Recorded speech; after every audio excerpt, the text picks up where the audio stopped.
Good evening, everybody. Welcome along to Sim Racing Bible. Welcome to the channel. I hope you're doing well. It's been a little while, but we're back again. And what good timing for it, because today we have a brand new release for Automobilista 2. It's been a little time now since we've had something from the guys at Riser Studio, but they've been working hard in the background. And we have something quite impressive to be checking out this evening. So welcome to it, guys. It's good to have your company. Lots to go through, lots to cover, and we'll kind of just work our way through the new content and the new updates and fixes, etc. And yeah, we'll get up and running as fast as we can go. So welcome to it, guys. Let's jump into the game now and see how things look in 1.5.3.2.2445. It's the official title anyway. There we go. Right. I guess first things first, I guess we should talk about content. So, not much in the way of content in terms of, well, compared to some of the previous releases of MS2. We have two new classes of cars, both fairly similar, and we also have some new historical tracks, which have quite a lot of similarities to some of the other historic tracks we have as well. So, we'll get into that as we go. However, what this does mark is a particularly I guess landmark moment in sim racing history, and let's have a look at why that is. So let's just go in here a second and I'll show you the new cars. So we have the Formula HiTech cars. So this has been told by the Riser Studio guys that this is the last they're doing on single seaters for the time being. So we have HiTech Gen 1 and HiTech Gen 2. Now this is early 90s era cars, which we're talking here for Formula 1. A period where there was a lot of innovation, a lot of changes, and just technological advancements, which were making some cars just incredibly quick and just mind-numbingly crazy. So here we have the selection of HiTech Gen 1 cars. So, of course, we have a McLaren in here. We've got a few classic McLaren F1 cars in AMS2, and we have two new ones in the two classes here. We have the MP47A and the MP48. So what is so specific about these cars that's so landmark and so revolutionary for sim racing anyway? That is the introduction of active suspension. And that basically means that the ride height changes over the course of a lap depending on where it's needed. So certain corners where there may be bumps, the ride height will raise, and other parts where you need the high downforce, the ride height will drop, and then you have even better ground effect going on there and trying to maximize speed throughout the lap. And that was featured in the Gen 1 cars, I believe, only in this particular model, which is sort of a Williams. It's not actually a Williams, but it's kind of a Williams. And then obviously there was limited numbers of other teams which kind of trying to catch up with the whole situation as well. So we have basically representations here of Ferrari, Williams, Benetton. I'm not sure what that one relates to, but these are all just generic models, kind of modeled after cars from that particular era. And then of course the McLaren as well. So yeah, we got those 5 different classes, obviously different liveries available from there. And then we have the Gen 2s, which are a later year, again, the following year, where all the teams had caught up with the idea of active suspension. So they all have a form of active suspension. Some have some form of primitive DRS system, but also some also feature semi-automatic gearboxes or even fully automatic gearboxes, I believe. So why is this so big? Well, it's the first time that active suspension has ever been implemented properly in a sim. So curious to see how it works and how it goes. So very exciting indeed. Let's quick look at the models. I want to show you this Scuderia Forza non-Ferrari. It looks kind of red there, but you go into the showroom here, it's a kind of a pink colour. But it's a beautiful looking model. Obviously V12 and all the goodness that comes in, but it's got these nice rounded air intakes on there, which very familiar from Ferrari models of that particular year. So very cool looking car. So those are the cars, which we'll drive and we'll give them a full going over. But also we're going to show you the tracks. So This has been released. My notes appear so I get them right. So we have Barcelona 91 edition. Let's get the numbers right here. So what do we got? That's the no chicane. There we go. Historic 91, which has this little chicane in there, which is different to the modern variation, if you include the last two corners. So there's Barcelona, historic version. We have two versions of Interlagos, which is somewhere down here. So we have the 93 and the 91 edition. The actual track layout doesn't seem to have changed very much, but it'll be different advertising hoardings around the outside, so we will check those out. And also, Montreal has already had the 88 edition, now we have the 91 edition. The only difference here is that final chicane, really, because in the 88 one it's a little bit quicker, and then it's tightened up in 91. So not massive changes, so if you're looking at the historic track pack and thinking, oh yeah, it's not going to really give me much more than I already have, you can kind of see that, but if you are looking for that kind of era to go along with the HiTech, sorry, the Formula HiTech era cars, then they will go hand in hand, so it's definitely worth adding. So let's have a look into it. Let's jump into the cars and give them a drive first off and see how we go. So let's start off with the Gen 1 cars, and we'll just ease in with some V12, shall we? Why not? Pasonic, hi, welcome to Raymond as well. Good to have you with us, and welcome to all 11 of you who are currently watching the stream. It's much appreciated to have you with us this evening. Let's drive some Formula cars and see how it goes, because these are going to be a little bit different, I think. Now, what we'll do first off is we'll just drive the cars, kind of get used to them, see what they're like to drive on the track, and then we'll chuck on some other AI cars as well, because there's been some big changes in AI, which is something else we will get into. There we go. What has also been mentioned in the release notes and in the run-up to the release is the work on sounds. Now, we've got some pretty epic sounds in some of the previously released Formula cars, and then just firing this thing into existence then with its V12 is going to be quite impressive. Right, here we go. Let's do a quick sound check down the pit lane without speeding. Very aggressive speed limiter, giving you a back massage as you go down pit lane. We'll just ease into this gently, like this.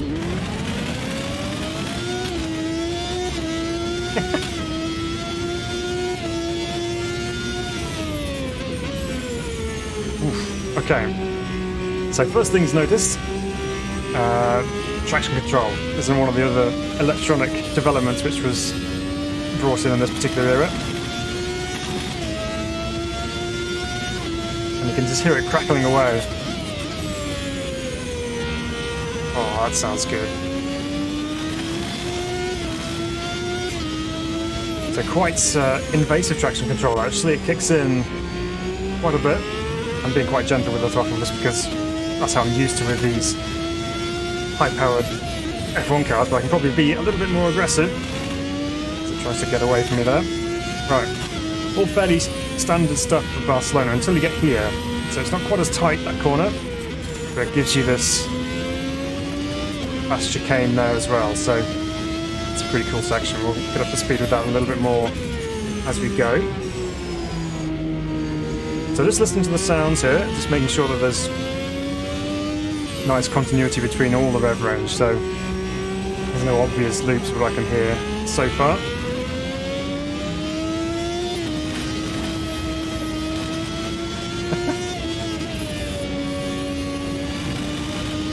Traction control kicking in all the way through there then. Right, let's try and push on a little bit more and see how this goes.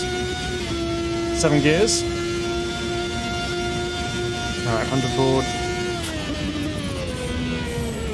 Oops, need a little bit more braking than that. Alright, race director's already on the case. Listen to that. Just rattling its way through the long turn 3 there. Okay, just easing in and listening into that.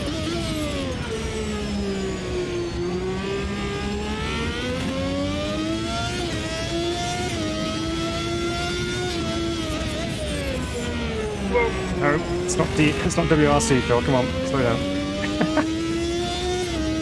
Right. Flat through that first bit. Maybe a little bit of a downshift and then flip it through the chicane.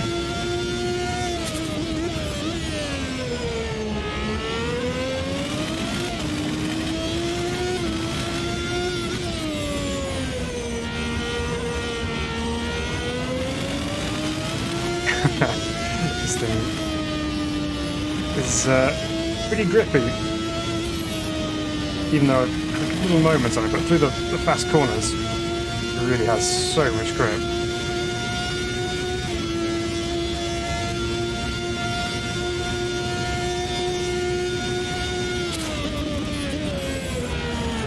That's just too low, Phil. Gravel. Alright. Just gonna sort one thing out here because let's just do that. And do that. Trying to figure out what's going on with my Streamlabs for some reason keeps turning off and going black, even though it's still running in the background, but it's just a little distracting. Right. Okay, well let's carry on. Try and get used to this. MS2 keeps getting better and better as I'm starting. Yes, absolutely. It looks quite sparse over the side of the circuit. I don't know whether this was new runoff area there, so it looks like it's just been developed or made, so it doesn't seem to be that much in the way of track detail on the outside of the circuit there, but it could well have been like that in period. Bit of a lock-up.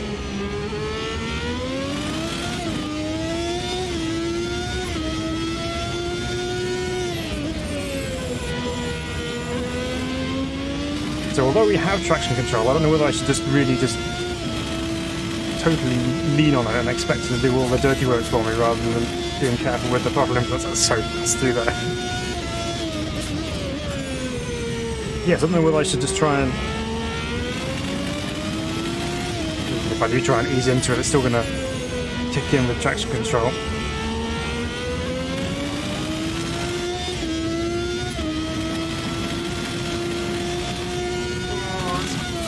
Borderline flat through there and then a little dab through there with the brakes just to ensure we get through without falling off the track. Now one of the other things that's been improved over the few months that Riser Studio has been working since the last update is the force feedback. So apparently force feedback has been updated across all cars currently in sim. And to be honest, if it's anything like these cars that I'm driving at the moment so far, then hopefully it should be pretty good, because this feels really nice in the hands actually. It's a good weight to it, but also you can feel everything that's going on, so when I chuck it in there too quickly you can just feel the back end just complaining slightly. Oops. But I was on the old version and could take them much faster.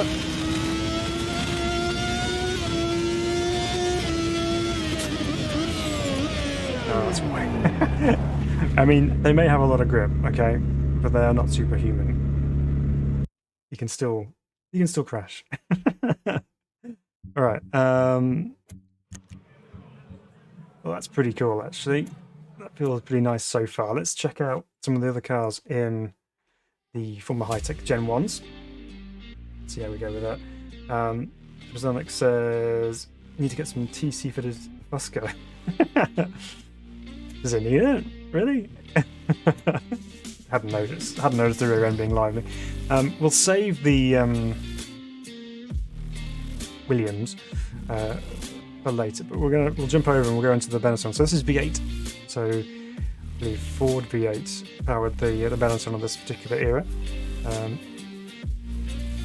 Interesting, so you've got 7-speed sequential with the Ferrari and a 6-speed H-pattern with the Benetton, so we'll give that a go. We'll also run around the Barcelona circuit as well, just for comparisons here. But yeah, this is pretty cool. I mean, now, Formula 1's not been my go-to selection of cars that I would normally jump straight into, but this kind of era really does piqued my interest a little bit because I think they're just simplistic looking cars, but also very, very capable and still require an element of driving as well. So let's have a look. So 6-speed H pattern on this one. Beautiful details on the carbon fibre there.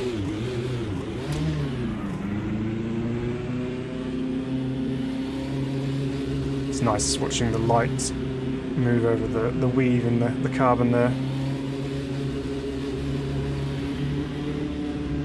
Okay. So the V8 in the Benetton was always a bit more of a barky V8, so it's not obviously a low D rumble, but it's...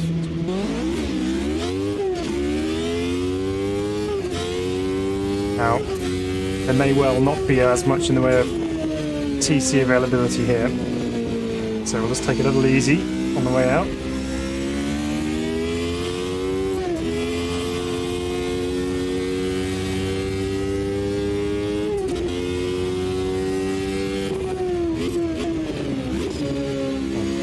Brakes are pretty good. Stopped that way earlier than I was expecting.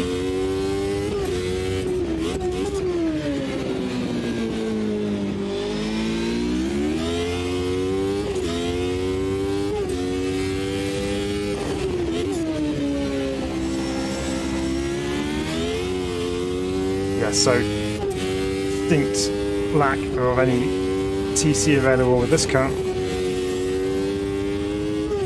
So it requires a little bit more finesse, I think.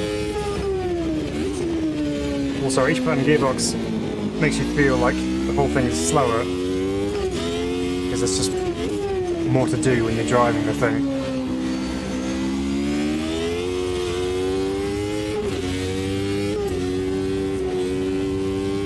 Whereas it's still a Formula 1 car, so it can still take corners ridiculously quickly. But let's see. Get used to this a little bit more. Do some cross skating as well.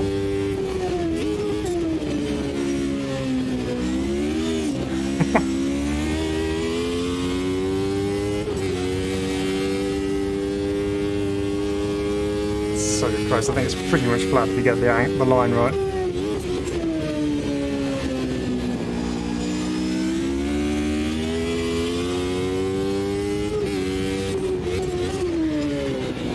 Line into that. So this car is very much more of a driver's car compared to the Ferrari, in the fact that you have an awful lot more to focus on.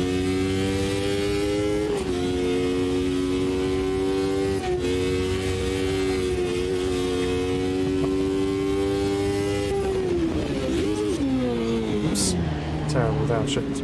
That's what I'm doing there. I quite like this layout of Barcelona. It's actually quite a nice variant with that fast chicane. Let's try and focus my brain here a little bit. It's just everything coming up very, very quickly. Should be used to this, having spent a lot of time in WRC recently. Things come up very quickly there. Very different discipline altogether, this.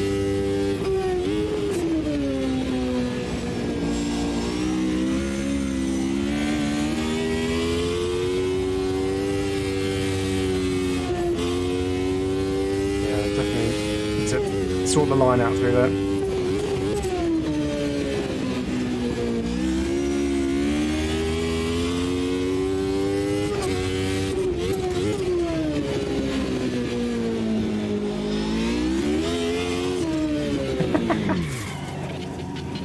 Okay. So definitely a little bit more of an animal, this one. Good fun though, but it's a little wild. External sounds nice though. It's one of the areas that the Riser guys have been working on, is the external sounds, and this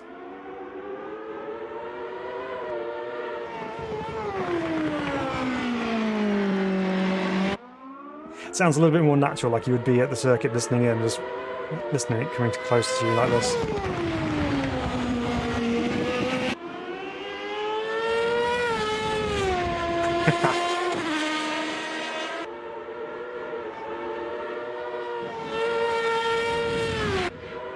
Okay, that sounds fantastic. That sounds really good. Cool. Okay. So very different types of cars there. We have the Ferrari, which is screamy V12, traction control, so no major worries with trying to get the power down. And then you have this, which is just like an old school Formula Classic F1 car. Everything is down to you. So let's see, what's this one like? This is the Model 4, so this is very similar in look to the Williams. And when I say similar in look, it looks nigh on identical to my eyes. But hey, let's have a look. Livery options. Fast works, very good. Can you tell what the liveries are supposed to be here? It's an old Pacific, I think, this one with the pink on it. Quite like the footwork one, actually, the fast works one. We'll drive that. What's this one? This is a V10. This one. So this could well be very similar to basically the Williams, but without the active side of things. So let's see what this is like when we get it on track here. Okay. Just keeping an eye on the suspension there because I'm just trying to see whether it's moving or not, but I don't think it is. I forgot to check whether this is sequential or manual. Either way, let's take it for a drive. Let's see what this thing's like. Again, super violent with the speed limiter. Let's unleash it.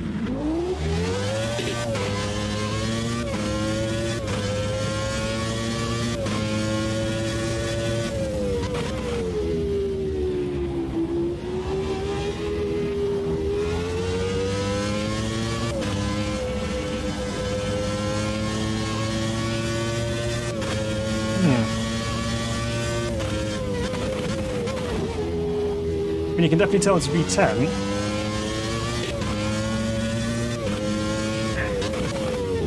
Just not sure on the sounds of this one. Actually, it sounds a little tinny. I don't know whether that's just me or not.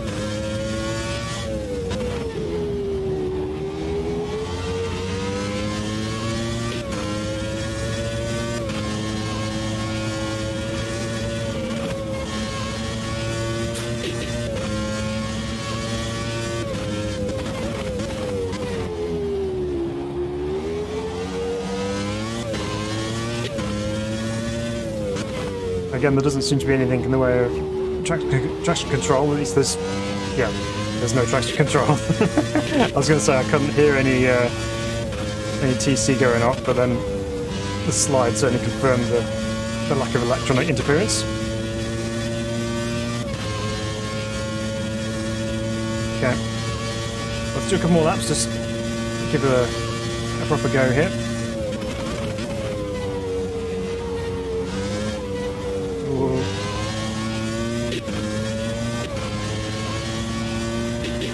Whoa! Okay. Just testing the structural rigidity of the outside barrier there. It passed, thankfully. Okay. Well, that has significantly less sticking capabilities through the long, fast corners. The other two were comfortably flat, near enough for the long right-hander there, but this one didn't like it. Didn't like it at all. It wasn't cold tyres because they're warm coming out of the pit lane.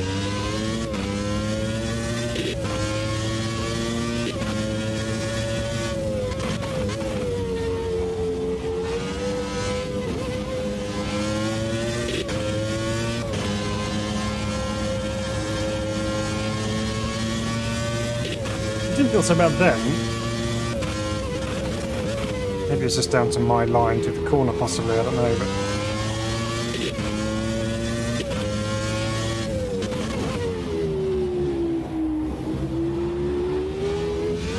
Off the grass.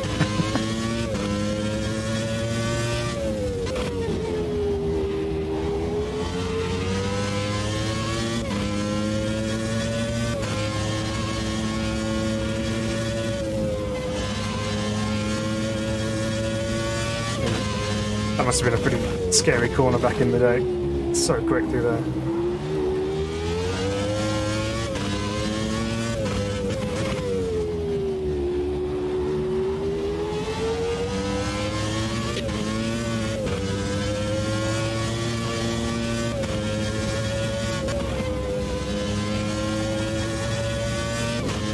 Okay. So that felt okay going through the fast stuff there. Let's see what happens this time through turn 3. Let's see whether it wants to stay on track this time.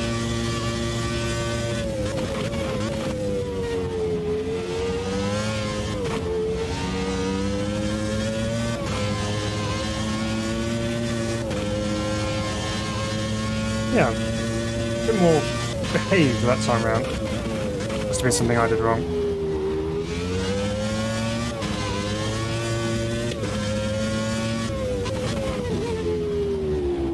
I do like that little, although I've been kind of not so blown away by the sound of this one, I do like the little, I guess hiccup, I suppose, going on the overrun into the slower corners. You can just hear it, it's kind of a little cop almost, but it does sound good.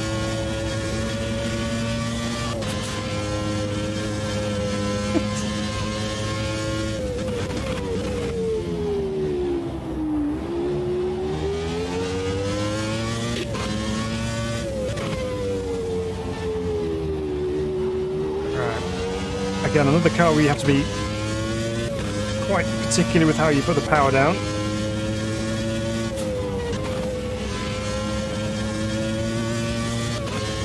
A big welcome to those who have joined the stream as well. Welcome along this evening. Hope you're all doing well and having a fabulous weekend so far.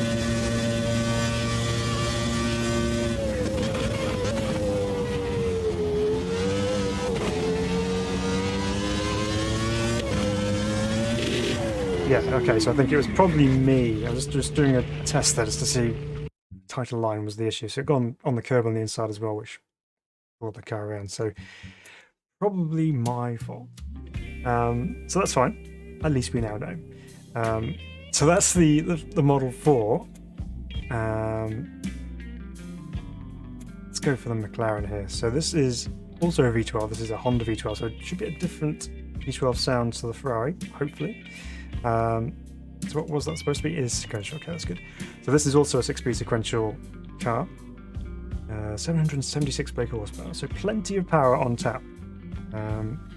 So let's give this a go. So we're just going to test these Gen 1 HiTechs back to back on the Barcelona circuit, then we'll change circuit for Gen 2, I think. Right, let's load in. So I'm already setting the world record pace around here. Quickly onto it, I'm sure. It is a nice looking shape, the MP4 7A. Very classic McLaren. Okay. Back to V12 power.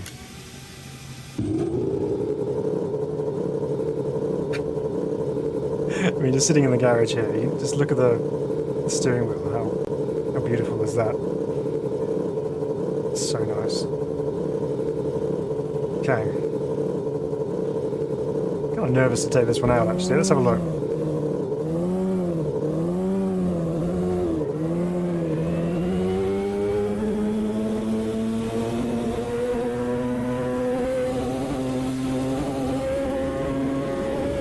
Only at about... Ooh. So there we go. I didn't change that gear, that wasn't me. Right.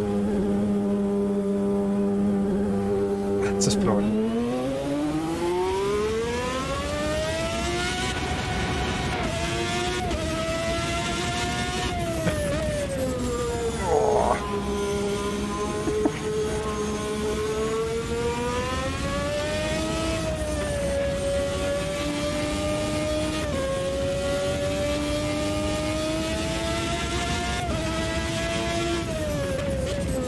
What a noise.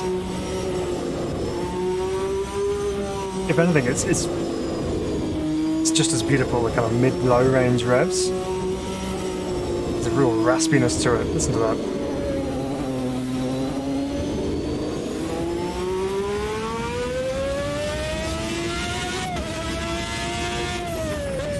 That's the sound. That's the one we're looking for. Oh my goodness.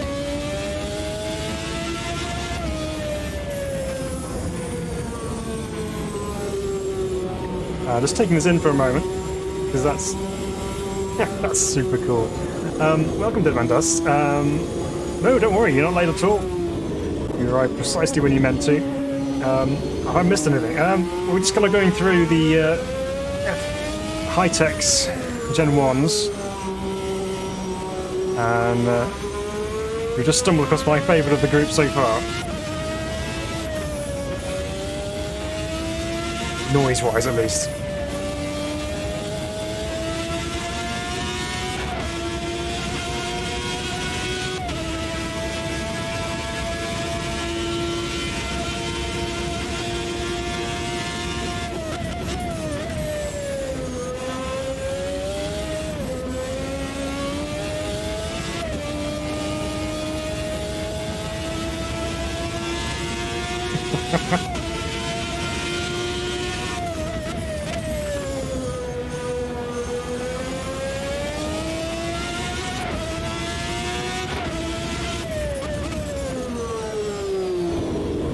Into that.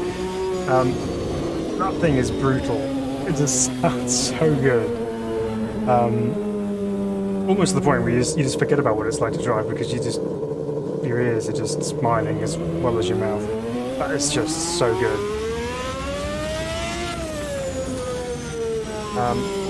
Sonic says you can alter auto gearbox settings in the car setup. Okay, we'll take a look at that.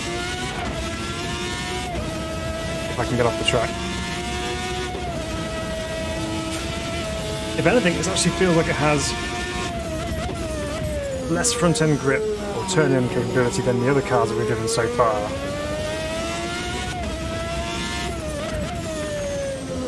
I'm sure we can dial that out with a bit of setup work.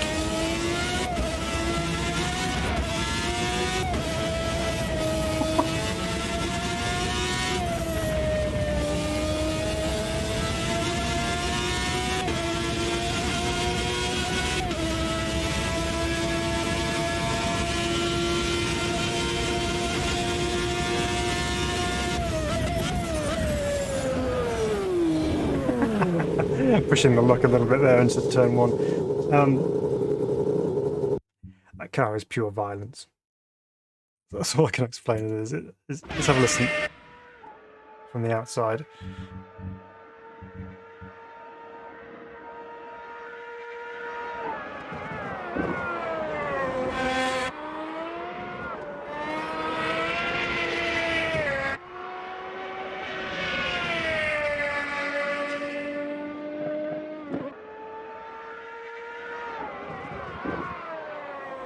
I don't think it doesn't sound quite as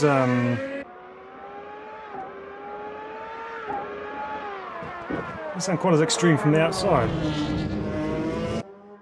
It sounds good. It's just not quite as raw almost as the internal sounds. Let's move forward here a little bit.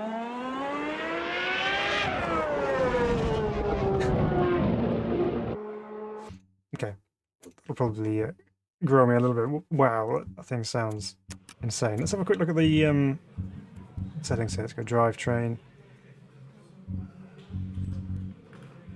Okay. We can't change this. A clutch, reload clutches, etc. That's pretty standard. It's got the final driver. Has it got something? It's got auto gears there.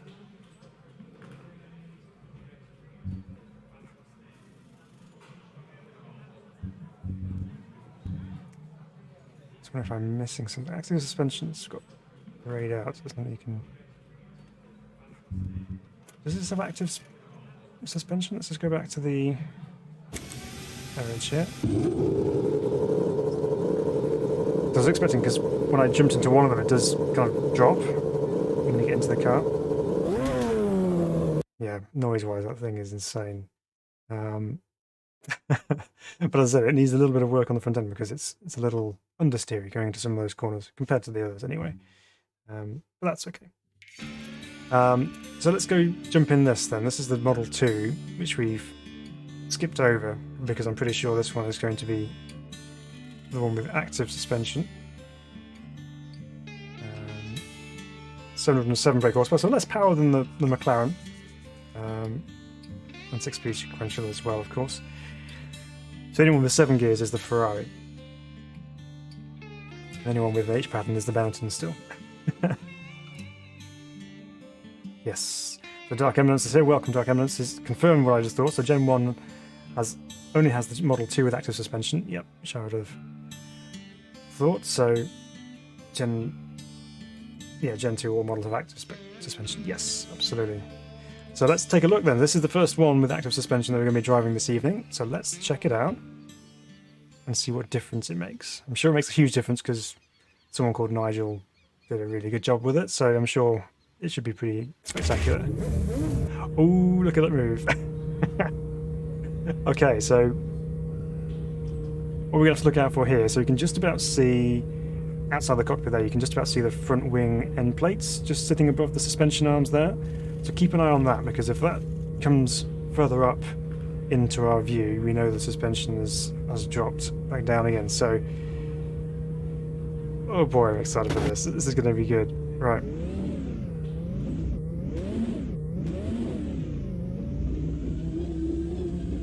It's obviously in pit lane at the moment, but we'll see what it does when it gets out on track. So, just catching on what you guys are saying there. So Miguel says, you already had good skins on race departments for this DLC. Alright, okay. They've already been released. Everyone on the beta have probably been creating them in the meantime. So Demon says, is this the HiTech Gen 1 or the 2? Yeah, this is all Gen 1 that we're doing so far. Right, let's unleash the V10.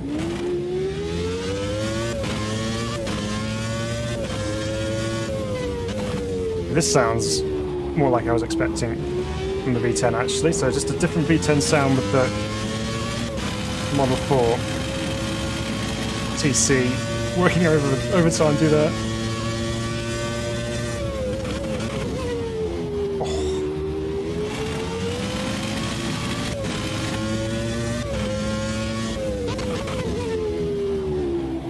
Yes, that little quiver on the downshift is so good.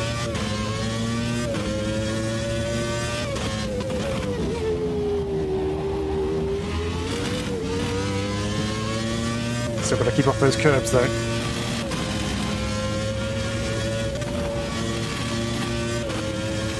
This is so easy through there.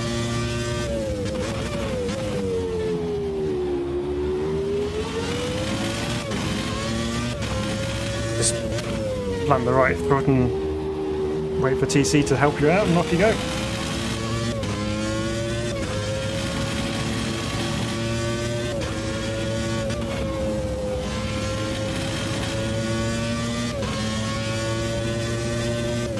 Just trying to keep an eye on those end plates just to see if the suspension's doing anything funny. Also while trying to spot braking points and turning points and things.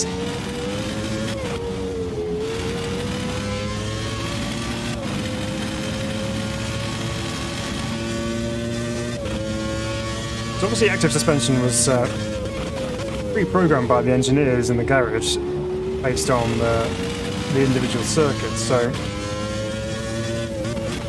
interesting to see if we have any say in what active suspension does, or whether it's already kind of pre-installed for all the current tracks.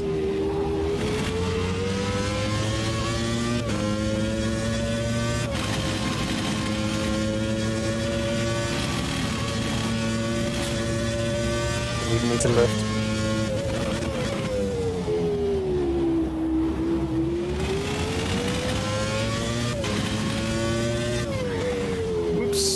Locker.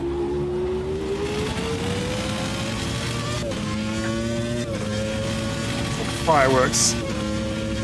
All the TC noise cutting in. Oh wow. Excuse me, chat.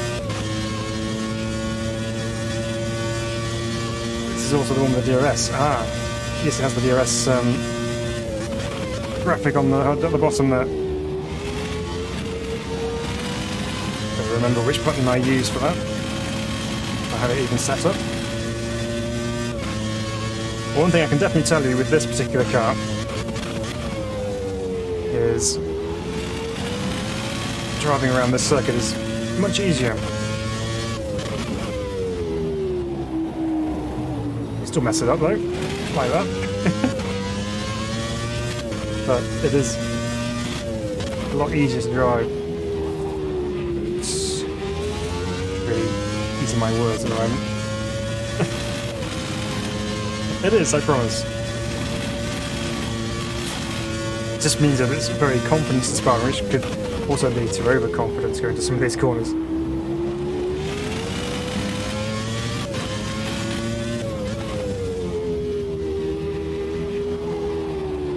So as soon as you put your throttle on, that little yellow light traction control instantly comes on. Right, I'm just going to check if I have DRS actually mapped. I don't know if I do. I do. Try button 4. That one? No. That one? No. It's that one. Okay. I remember which one it is. I need to put some labels on really so I know, but it changes with every sim. Right. Let's try that out then.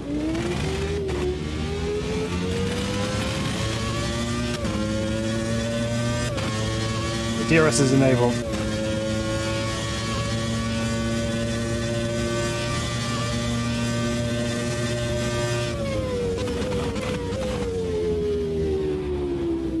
It's obviously very early days of DRS, so it doesn't have the same kick as the modern one, but just checking something here. So let's just turn DRS off.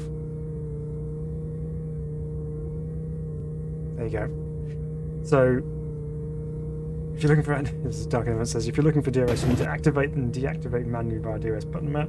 Otherwise, active suspension always try to maintain proper ride height and aero balance. Yes. So when you push the DRS button, suspension changes, but it doesn't kick in when you hit the brakes or lift off the throttle. You have to manually engage and disengage it. But it's pretty cool. So if you're driving around with DRS engaged, what's that like through the corners? Do we see a reduced amount of grip?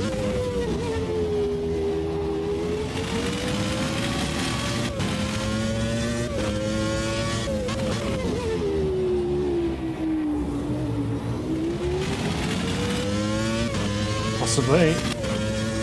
Just do a few more corners here and then we'll...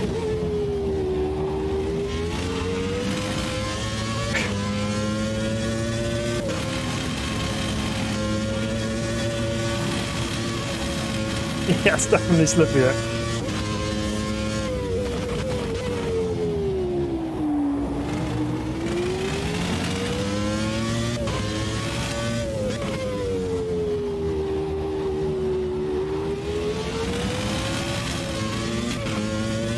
I did disengage it. Even with the traction control, it was still trying to get away from me there. Right, DRS on. I'm on the button ready to disengage when we get to the end of the straight.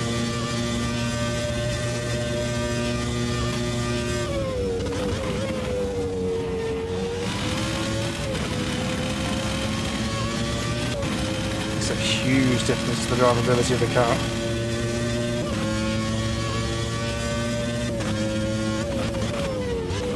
Just double clicked it.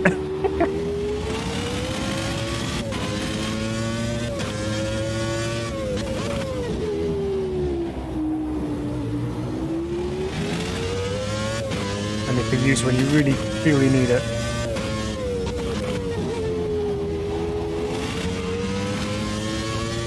Keep it on regular through here so we have all the grip through the high speed stuff. Turn it back up again.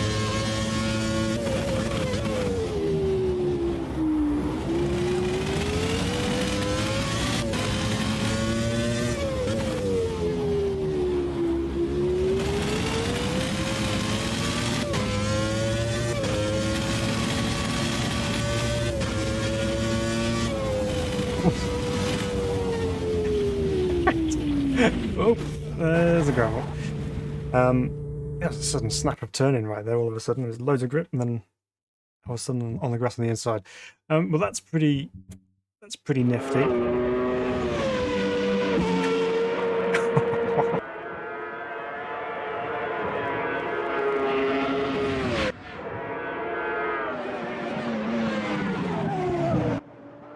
Just want to have a proper drive-by with this thing on the outside.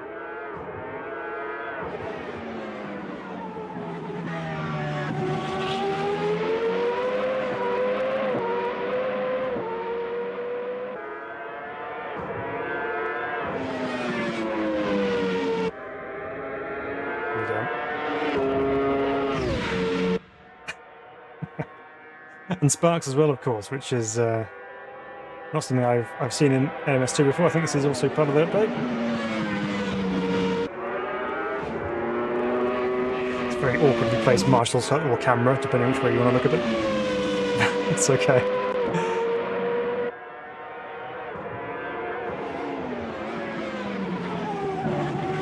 That's where I double click the DRS button there. You can see it kind of moving up and down mid-corner. Not ideal.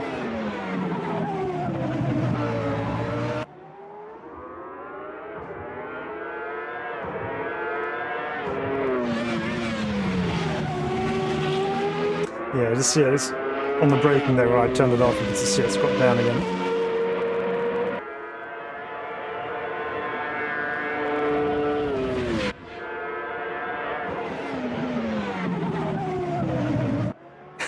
Yeah, definitely the sounds on the overrun is just really, really cool. Love it. All right. So that's the Gen 1 cars, where only this particular one features the electronic trickery.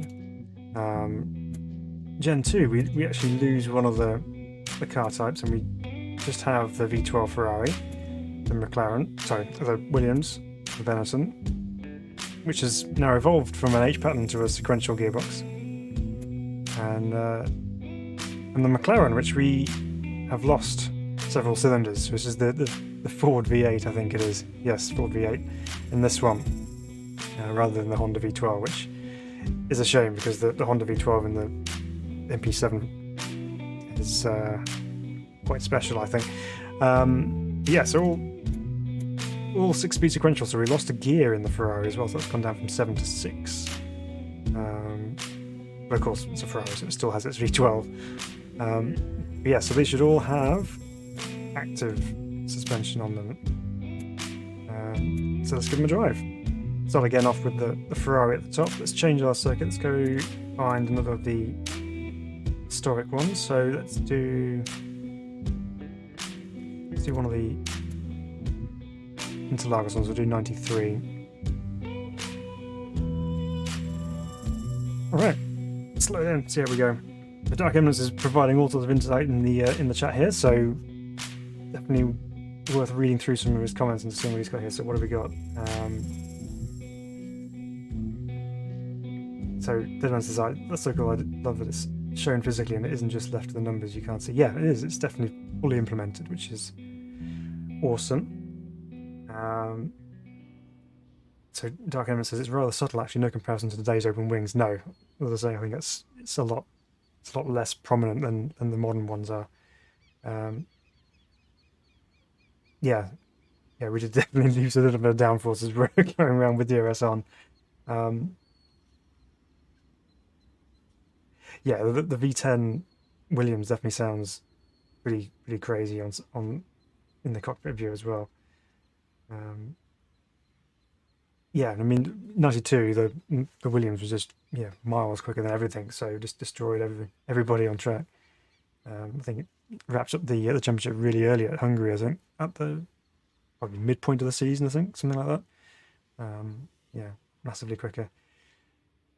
Totally not Benetton is the only one of the Gen 2 cars that requires holding the DRS button instead of toggling it. Okay, good to know. That might make it a bit easier, actually. You don't have to keep worrying about pushing on and off. Just hold it when you need it. Okay, so Ferrari time.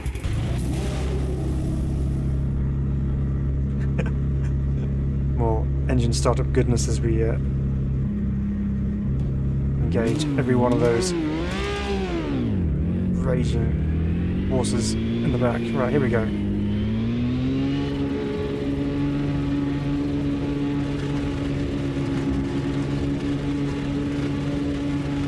It's got a load of nails stuck in the in the tyre. I was going to do that, but that's okay. It's just limit of noise. Right.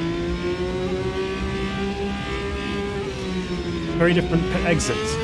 Straight out to the exit of the Esters at the bottom of the hill. Ah, yes. Look, no hands. But only on the way up.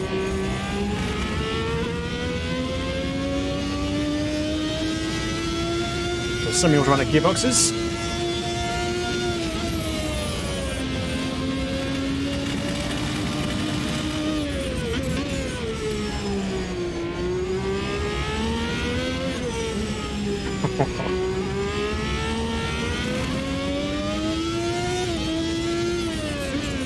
Bring back V12, so.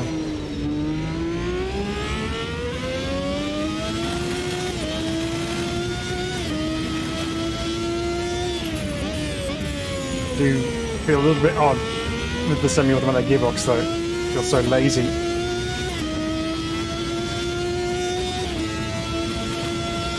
Also feel like I want a little bit more control as well. But DRS is on.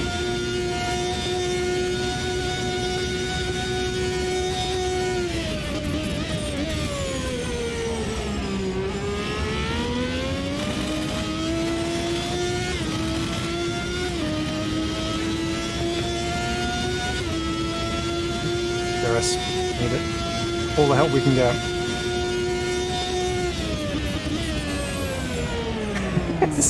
It just means there's an awful lot to think about when you're trying to get into a corner. That's as quick as that. Oops, there's more.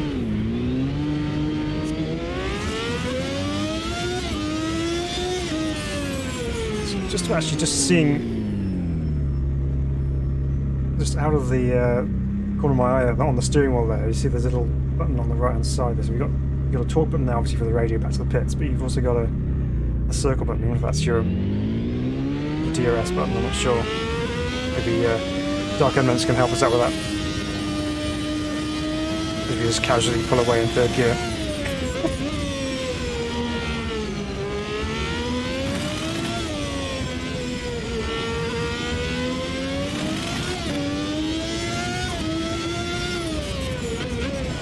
Actually quite a good test of the semi-automatic gearboxes around here, because there's a lot of gear change from different parts of the circuit, so from lower gears and also higher gears as well, so coming out of some of the hairpins. It's interesting to see what kind of responsiveness you get from the auto shifting there, as to whether it kind of gets stalled up a little bit or whether it reacts fast enough to your acceleration and your inputs and things.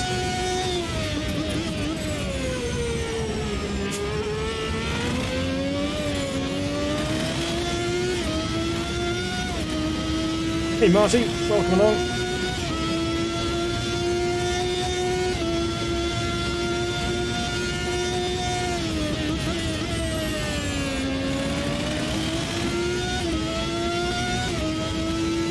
Back when Tarmac was DLC, yeah.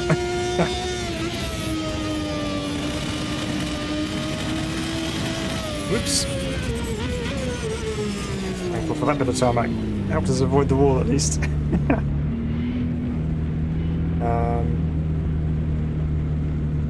So Marty's saying rubber line with wet has less grip. Yes, just check that out as well. The Deadman saying, no wonder they call these cars, these semi-official cars are high-tech, so I don't think there's any car current plan for this one is cadet with the tech. Yeah, I mean this is next level stuff for technology of the time. Even funky. How's your day feeling? Just downloading it now. Awesome. It's feeling very good. Just trying out the new high-tech cars. The force feedback feels sublime and very nice indeed. And looking forward to seeing what that's like with the rest of the cars. Oh, come on. But very impressive so far.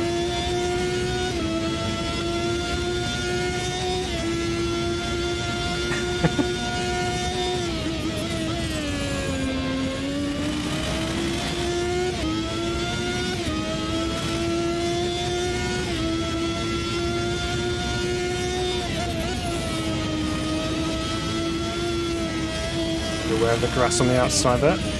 It's tempted to just run too much speed through there and you just get run out of road on the exit.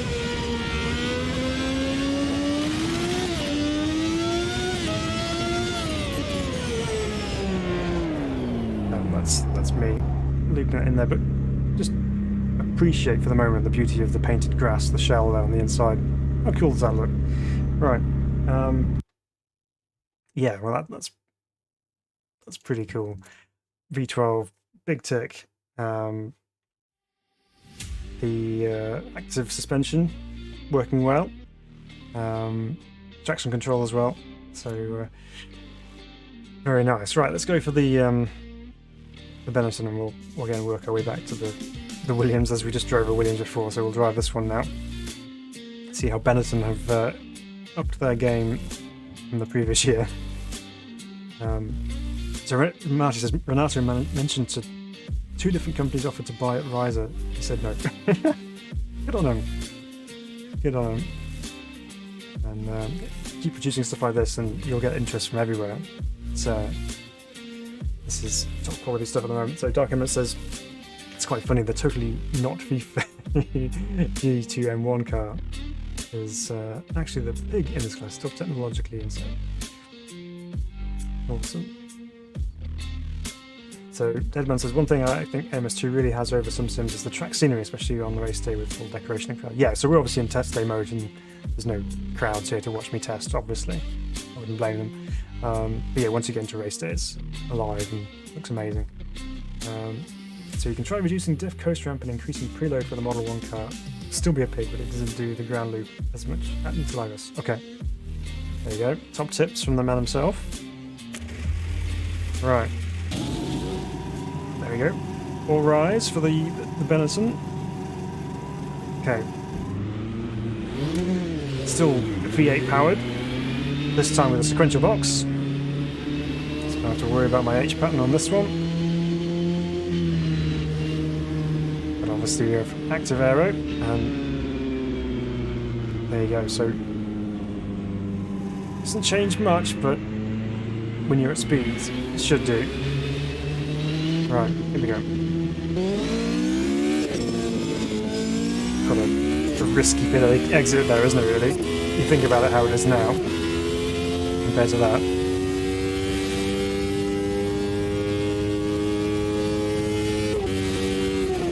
Okay, so they may well have changed to a sequential gearbox this year, but they still don't have semi-automatic boxes, so you have to do all of it yourself still. Oh no, maybe not.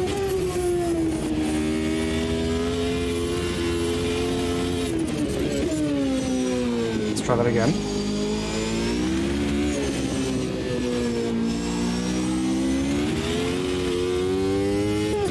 Nope, it does.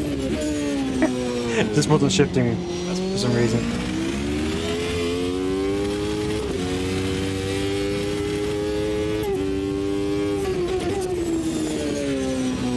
So it is possible to override the sequential box, I believe.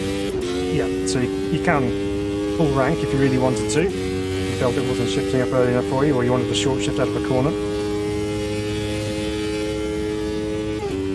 But you can also just let it rev right out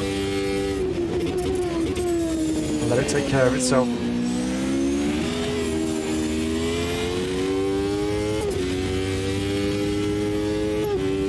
There you go, DRS activated.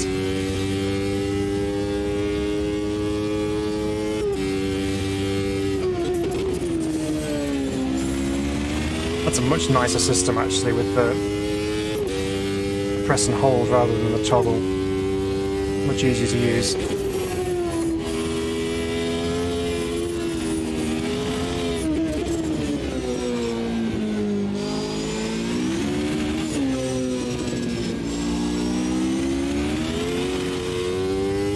So with traction control as well, but still not fully taking over, so there's still an element of slip going on.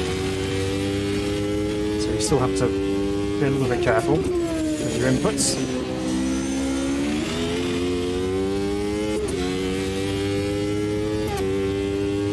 There you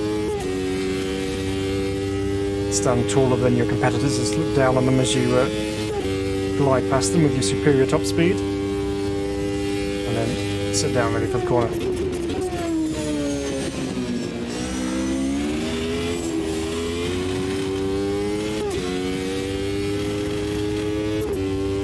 So I do feel that sometimes the Autobox really does leave it hanging in the high revs, perhaps a little bit too long.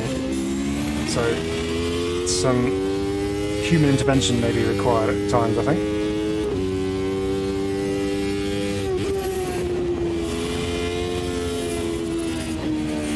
Too tight to that.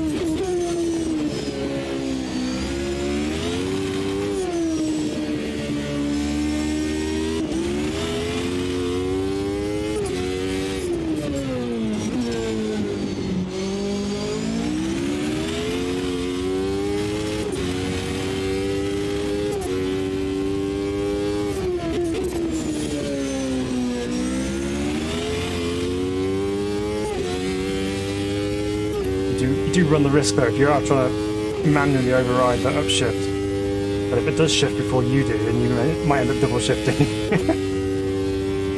So use with caution.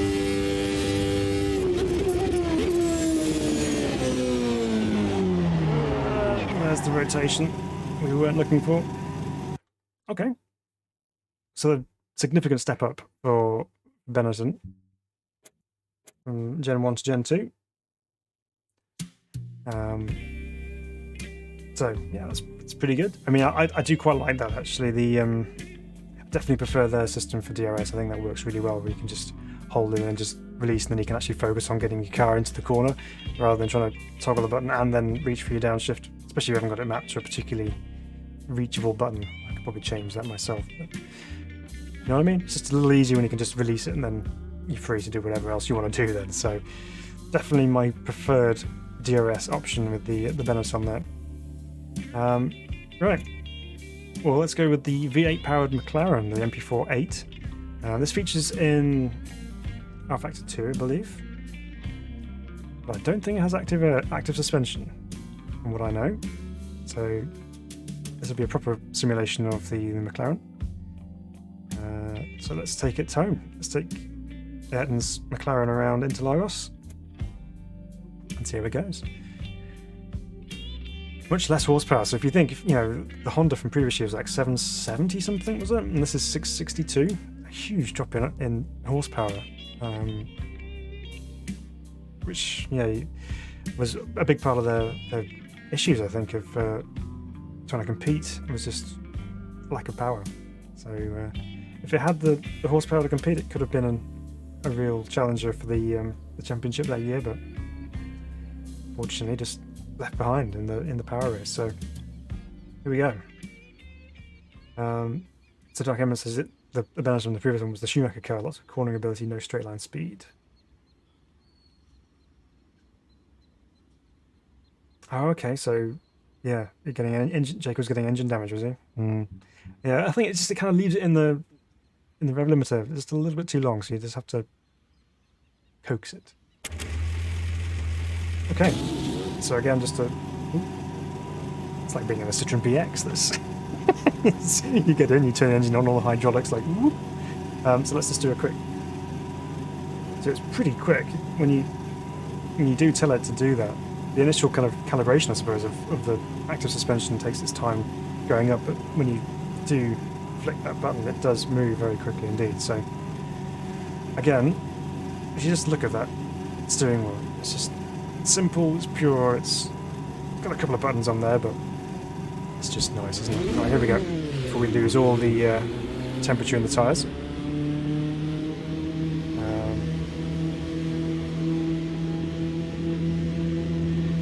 Dark Eminence recommends chase cam for the MP4-8 for the sound alone. Okay. I don't remember which button I've got for that. or watch it in replay.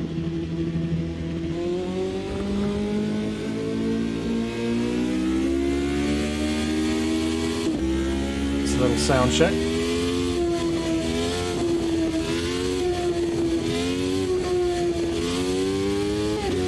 Oh yes, of course. How silly of me, I forgot I don't have to change up. I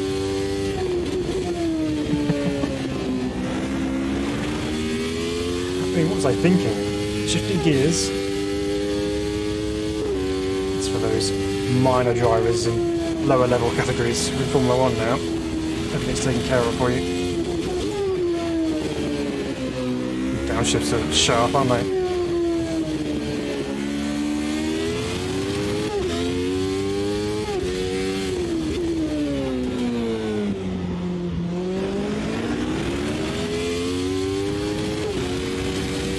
So, although we've lost several cylinders and gone down from a 12 to an 8, it still sounds very nice indeed.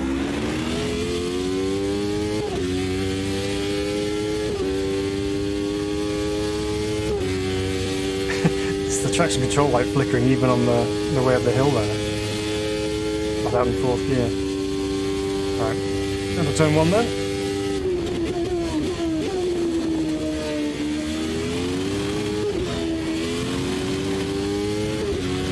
This feels so nice on the road, actually.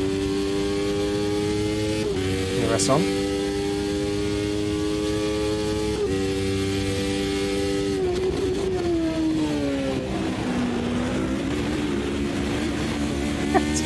Too deep.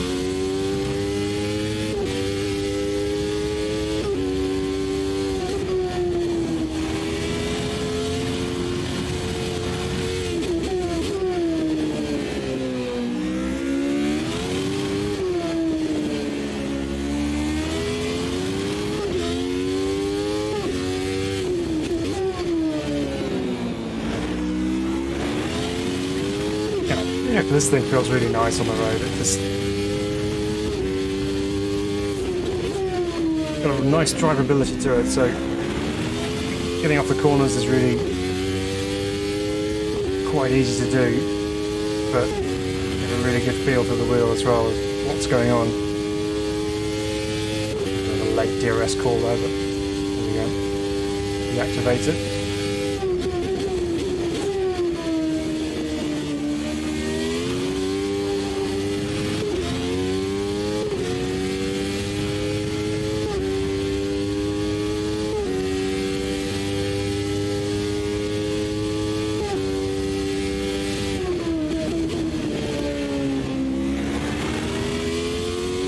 I thought the F1 drivers of today have a lot to do on the steering wheel as you're going around the lap. You have to manually disengage your DRS. Especially with the short braking distances of these particular cars, you have to do everything very quickly.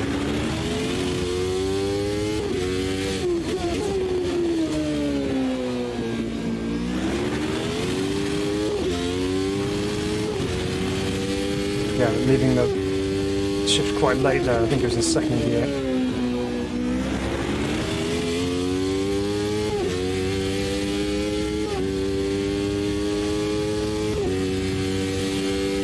Wow, this is fun. I'm enjoying this car a lot. Just feels nice and tight on the 4.3 back. It's just enough kind of strength to it. And you can really feel it load up as you go through the corners as well, which makes a really big difference. And you're going through the really fast stuff.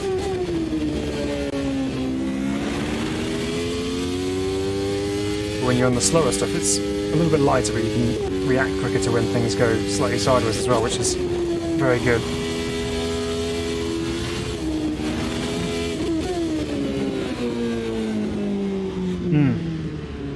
Very nice. Right, let's have a listen. Let's go and chase cam here.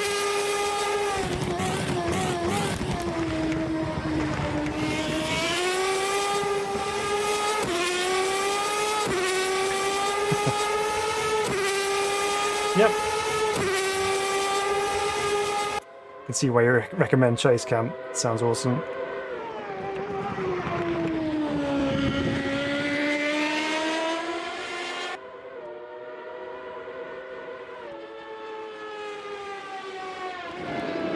I do like the depth of the external sounds from TV cams. So a lot of sims, when you look at them, they're either way too quiet when they're not that far away, really, or that depth just isn't there. But this gives a good perception.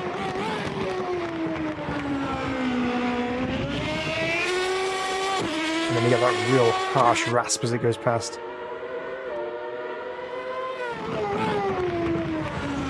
Yeah, no, I like that. It sounds really good. We need that camera angle for longer. And that one.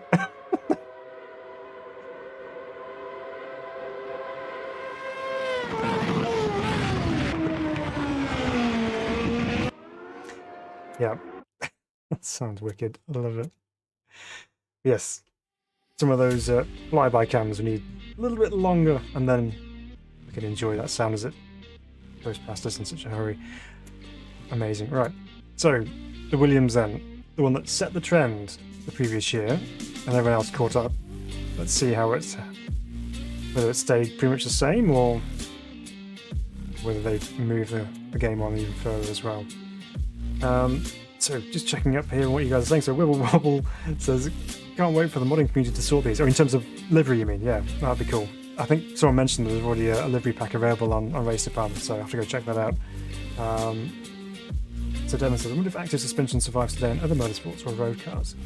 I know there's obviously nose, you can change the ride height in supercars if you need to get over speed bumps and things, but it doesn't exist in the same kind of, I guess, guise of how this is designed to work. So Andrew says, why do 90s F1 cars have DRS and AMS2? DRS didn't exist before 2000. Well, they do, because like Emmons was saying that the active suspension, they have a DRS button essentially. It's not a DRS, but it's a form of DRS where you can hit the button, it will change the ride height and it'll improve airflow and make you quicker in a straight line. So it's kind of like a primitive DRS system. So that's kind of what that's all about. Yeah, I mean, the McLaren was good fun to drive. And yeah, SHR modding to the sound. Good job to them. Really good. Solar Warden, welcome, says, how do I download the 2 new DLCs for free? I think, from what I saw on the Steam, on the Twitter post, it should be free over the weekend, I believe, but correct me if I'm wrong, but it's supposed to be free anyway, but it will be after the weekend. You have to pay for it, I think. Yeah, there you go, Deadman's onto it.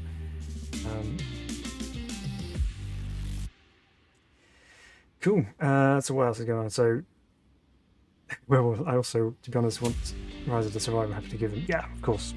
I mean, it's not much really for what it is. They've moved their game further, says Dark Ems. Okay, so this is Williams we're talking about now. So they were still a year ahead. Williams, still an OP car. All right. Well, let's see how OP this is. As the active suspension dials in. There we go. DRS on and off. Right.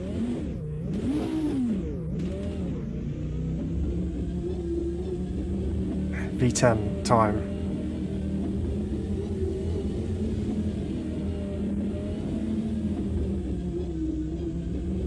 So, Drummond's Racing Centre says we are racing 12 people in the same room on MS2 now. It's great. Awesome. Right. Here we go then. Again, very tempted to hit the upshift button, but I didn't need to. The radio antenna earning its money.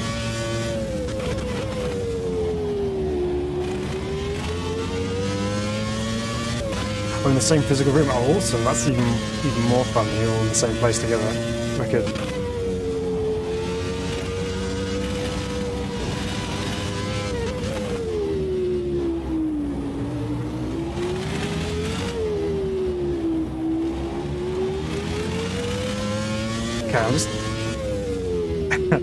Yeah, I can see why Dark Elements was saying this is still OP, because it's feeling pretty effortless to drive. I was just kind of caught watching the suspension for a moment there, just seeing what it's doing. So I'm not pushing on 100%, I'm just busy keeping one eye on the front upper arms there. You still have to worry about shifting, so I can just keep an eye on that as we get on the straight.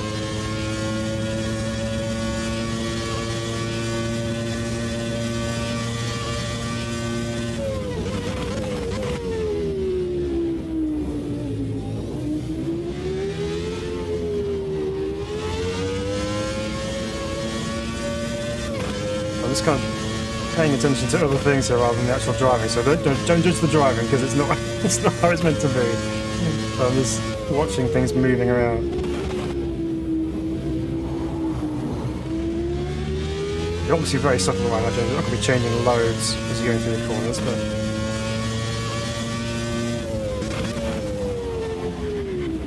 yeah, you can tell I'm not focusing on the driving. I completely missed that corner. Oh, hello. That's the recovery track. Perfect positioning, I must say. Right, onwards. Stop focusing on suspension. Let's try the thing.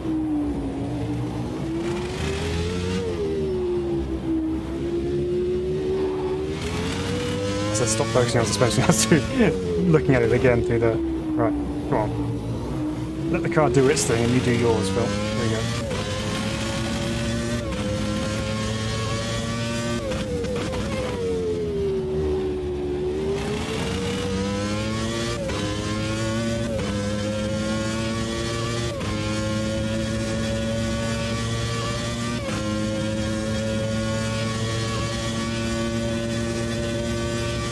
Down towards turn 1 then. Late on the brakes.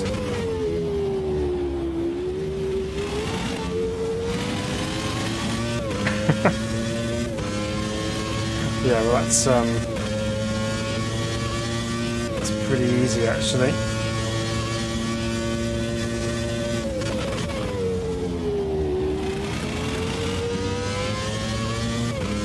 It's just noticeably, I guess, less of a concerted effort to drive.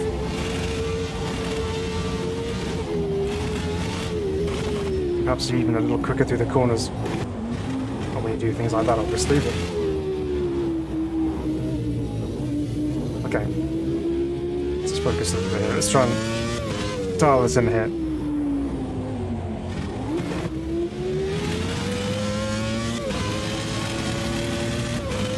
So I guess the difficulty is if you take some of the natural driving things away, it can almost ruin your rhythm.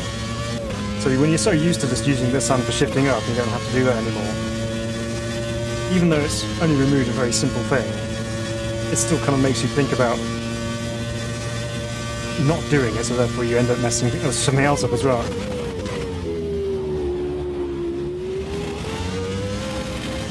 Because it's saved your brain 0.001% of computing power, and it's now reallocated that to something else, such as trying to go around corners way too quickly. That's pretty how the brain works.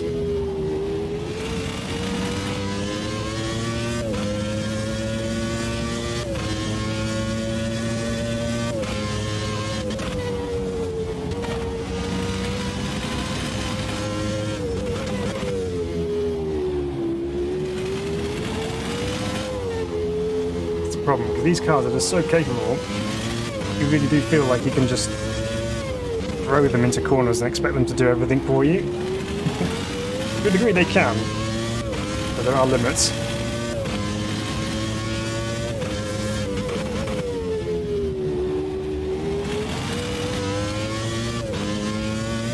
You can see why Ayrton wanted to go to Williams for the following season. It's just a shame that the rules changed slightly. I've even been using DRS and it still feels quicker.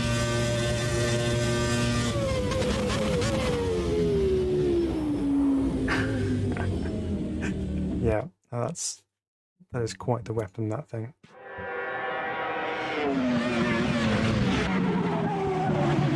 It's not like whoever models the tracks and name is too needs a pay rise.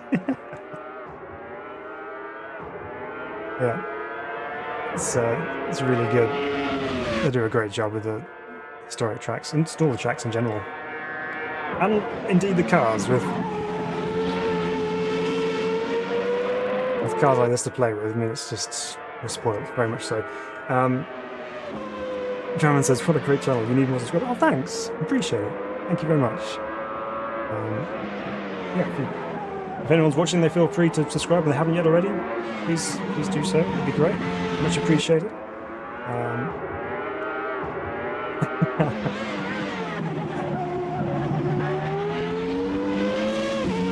Thanks, guys. I really appreciate it. So yeah, and also hit the like if you feel so inclined as well. And Hardbeat says can something hit like only once. Well, it's just nature of the game. But thank you for hitting like in the first place. That's the main thing. Here we go. There's the camera angle's just needing a little bit longer. Let's go chase cam. Sparks up there. Just join the V10 at full song. Very nice indeed. Right. Okay. So that's the new cars driven on their own. I guess what we need to do now is test out the new AI, don't we? Because there have been some large revisions to the AI roster. Big changes. I mean, there's a huge change log you can go through, and it will take a while to read through it. So I'm not going to do that now, but AI basically had a lot of updates to how they behave, the decisions they make, so they should be more smooth in their lane changing when they're trying to overtake. They also make errors now, which are a little bit more human-like, which is pretty cool. I did a quick test just before we came online to get the thumbnail, etc. And yeah, there were two cars going side by side into turn 1 to Lagos there, and both of them tangling and spinning. It was quite impressive. So let's go and jump into a race. Let's go set that up now, and we'll grab. We'll do it in the Formulas, the HiTechs. Let's do HiTech Gen 2s here, and we'll run the McLaren. I reckon we'll run the McLaren and just see how it stacks up compared to the opposition. So we'll choose one of the other new historic ones. So we've driven Barcelona, we've driven one of the Interlagos ones, and I'm pretty sure the earlier edition, the 91 edition of Interlagos, will be fairly similar, but we'll check it out a bit later on. But let's drive the new Montreal, which is this one. So as I said, slight difference to the final chicane, being that it's timed up as we kind of know it now, rather than the old quicker version. So, but we still have the chicane. It's very quick chicane on the back straight here. So we'll do that. We'll do. Let's do a 10-lap race around here. We'll leave it dry for the moment, maybe. Just to give myself a bit of a chance here. Let's make sure we got the right ones. Yep, we do. We have a practice session on as well, so we'll do that just to familiarise with the circuit layout, and then we'll jump into the race. We'll not bother with the qualifying session. We'll just do random grid and just go from there. And give the AI a try, because from what I've heard and what I've read and seen, it makes offline racing. If you are an offline sim racer and you don't like racing online, you'd rather race offline against the AI computer cars. Apparently, it makes it a lot more enjoyable. So, curious to see how this is going to go. So, is the new content paid DLC? It will be. It's free over the weekend, and then it will be on Monday onwards, I believe. Right. Full grid of active suspension Formula 1 cars here. Let's give this a go.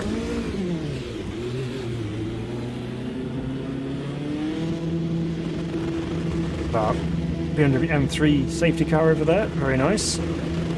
Very safe too.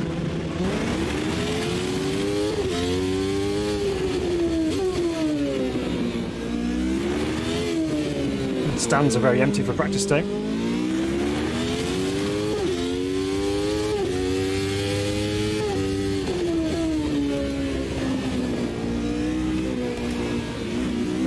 curbs there. Almost got rammed by the Benetton behind.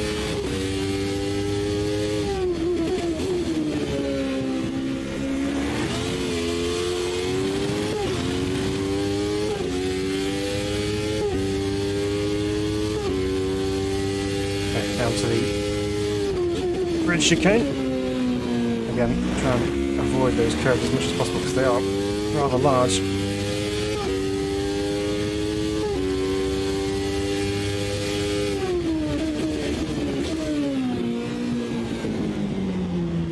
Just feeling my way in here a little bit. Interesting, I've got a grid there. Maybe like a shorter version. So this is the chicane. That's why practice sessions are important, people. Because you need to know where you're going. No tarmac runoff there, you have to grasp before you hit the wall, so you can be careful through that.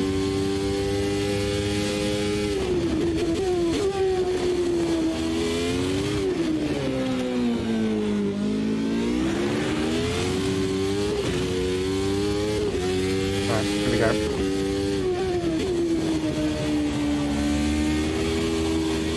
Dear me.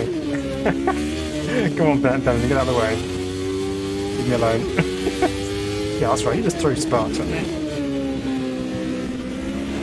Yeah, that curve on the exit of that chicane is absolutely brutal.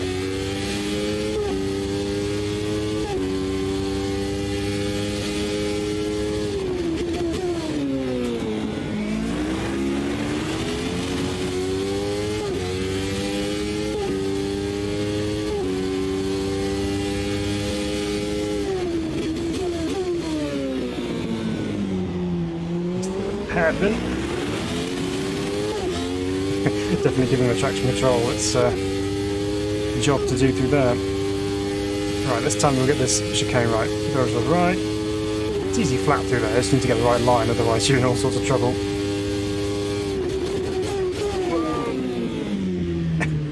It's almost eating sparks for dinner.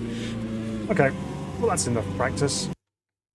Can get straight into the race with that. Obviously. Right. Okay, it's going to be an interesting race as we get through there. So another fun fact from Dark Eminence says Montreal track versions all have rather low baseline track grip due to their sparse usage. Ah, there we go. Yeah, so they don't get used all year round as much as other circuits, so... Oh, listen to those noises going past. I just love that going from one headphone to the other. Overloaded with turkey. Perhaps driving the new update can wear some of it off. Thanks, Marty, for the $5. That's very, very kind of you. Overloaded with turkey. Happy Thanksgiving, by the way, Marty. I hope you had a great Thanksgiving. And all of our American viewers, I hope you had a wonderful holiday period. Yeah, definitely a good opportunity to wear some of that turkey off, for sure. Oh, goodness. The sim racers had to dismantle the sim rig to move it upstairs today, hoping to get it back together properly. Ah, okay. Oh, it should be. Should be able to go back together okay. Hopefully it's all good. That's a good thing. You can reset it all, get it all to how you like it, get it nice and tidy. Like a good reset's always nice. Sonic says, must have been quite the ride back in the day. Yeah, I mean, just trying to manhandle one of these things around the track in a sim is hard work, let alone real life. So sim race, this new DLC is like Jeff Crummins GP2. Yes, it's taking me right back to my youth, my young child days of driving GP2. So good. So, kind of the target to deliver a package that gives these vibes. Yeah, absolutely. It definitely gives those vibes. These are the kind of cars which I was growing up driving on the computer back in the day. Yeah, yep, the Amiga. That's the platform I had it on as well. That was honestly, it was so good, and there's so much detail in it for what it was back in the day. It was super impressive. Evening, Kevin. Welcome along. Right. Well, let's skip to the end of that session. Just enjoying the sounds of the cars going by. I mean, we have Rubens in here. Here we go.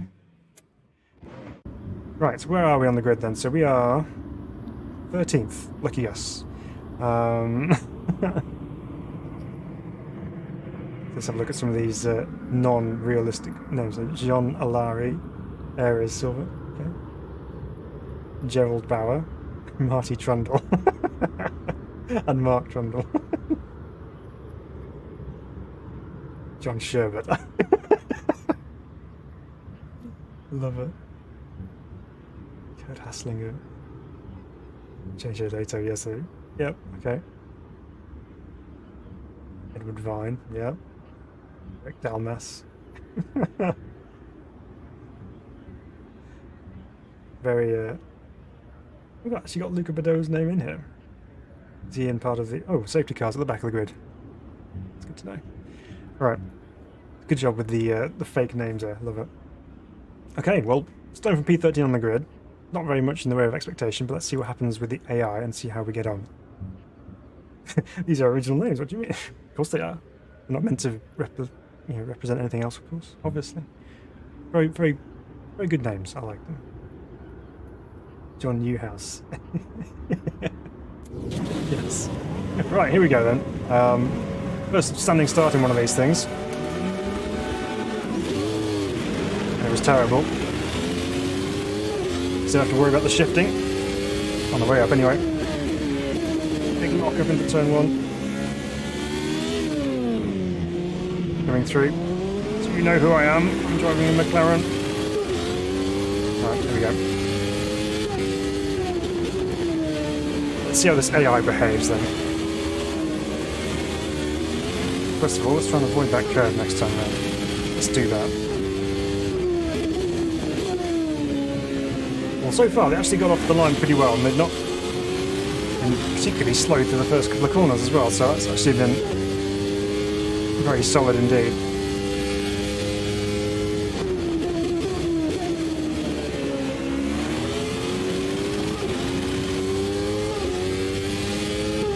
So they're set to 110%, so reasonable strength. Slow through the hairpin here, where we sort themselves out.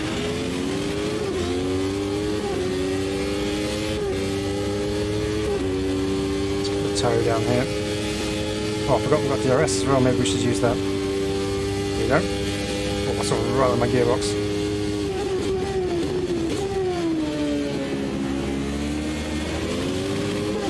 Well, that was a nice little overtake there with the aid of some DRS.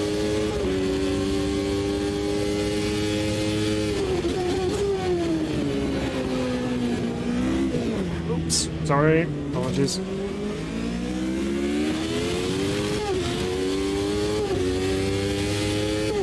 Right, avoid the curve, Phil, avoid the curve, avoid the curve. Not that one, that one. Yes, we did it. Just dead slow.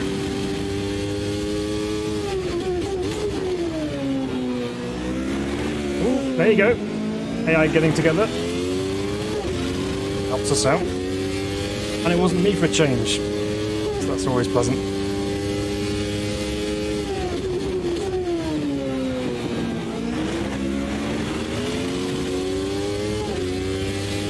One of the Williams is behind me now. Maybe don't. I'll defend this one.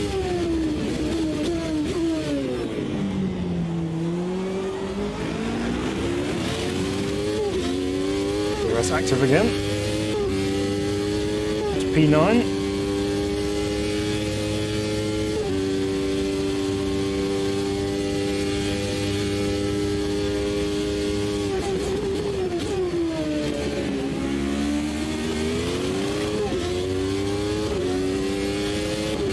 This is quite fun, actually. This is very engaging.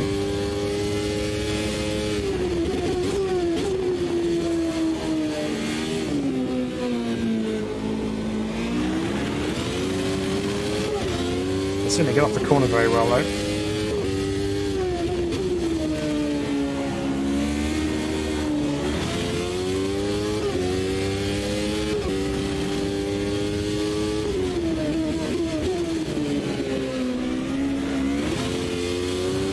One of the things with the semi-automatic gearbox, when it upshifts and it gets into the next gear, it's just as you're about to brake, so you've got to go down an extra gear that you perhaps wouldn't do. You just leave it in that lower gear and let it rev out, but it's okay. Things to get used to. Just giving you a bit of a job into there, all over the rear end.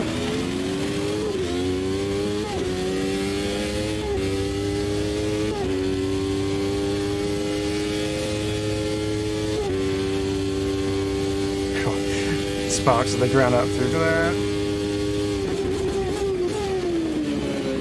Not really a overtaking opportunity there, but I'll bend him off anyway, just in case. There we go, going side by side ahead of us.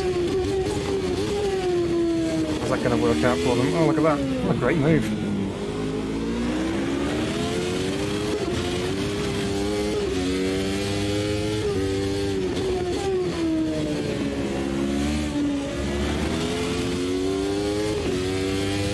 That Williams off the corner. It's so quick.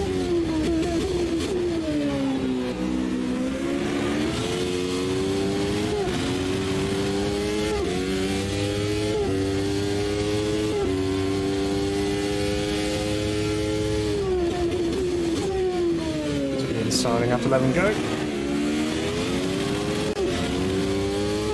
No competing with that.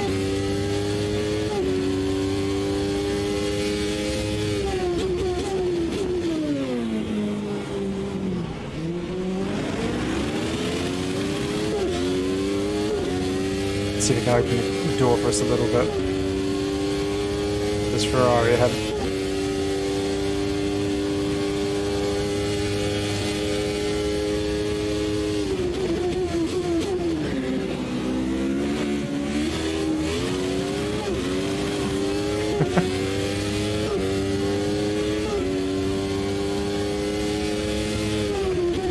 Just breeze past him.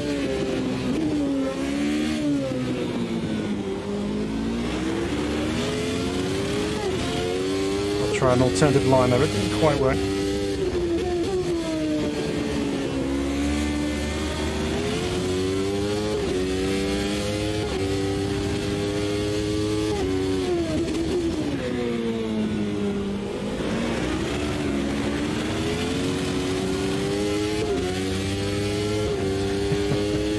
Well, yeah, actually spreading out quite nicely, but they're also, I guess, racing quite nicely as well in their little packs.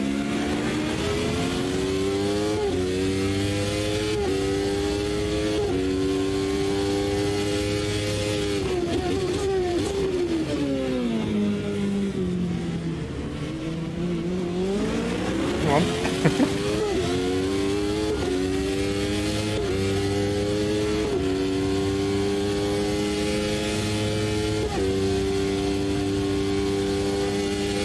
He's got one of the pretend salvers all over me. Wasn't afraid of the dive bomb there. It was completely accidental, of course, but there we go.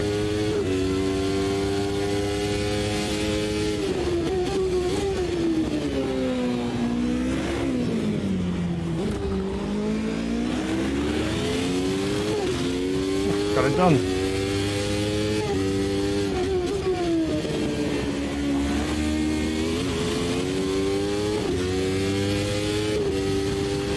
Getting more used to that corner, that there now.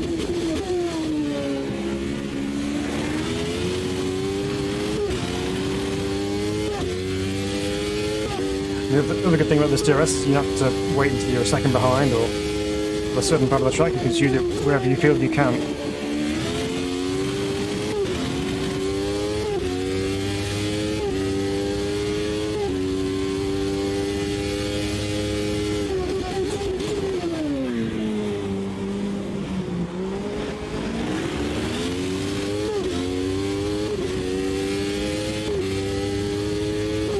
Well, we're sitting currently P9 still, once we've gained and lost positions, so still on the borders of the top 10. How long though?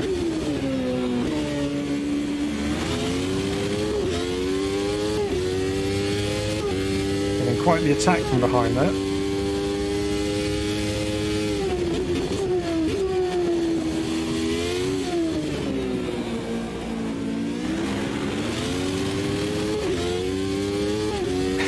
AI is certainly much more adept at putting the power down than I am.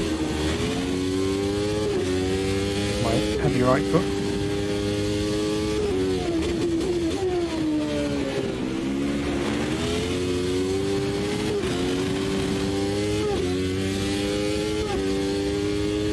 We are gaining a little bit on a group ahead here, so let's see.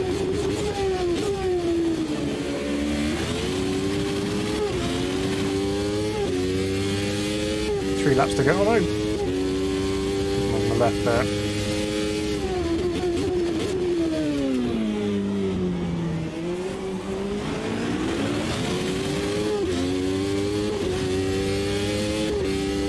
Well, this Williams, despite getting past us earlier, is not getting away, so let's see if we can get back on terms with them. Speed difference of that car behind.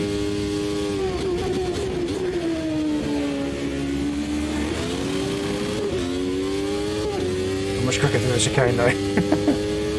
Just quick or stupid.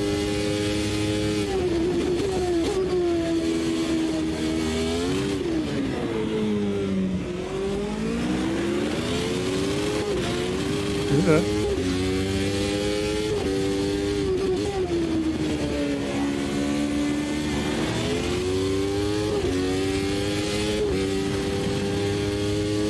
Okay, so let's see if they hold themselves up a little bit here and they start squabbling. Help us out a little bit.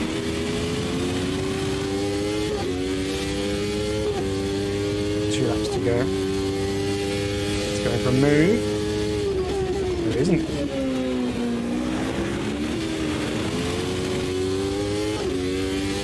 Thought better of it and backed out. That's impressive.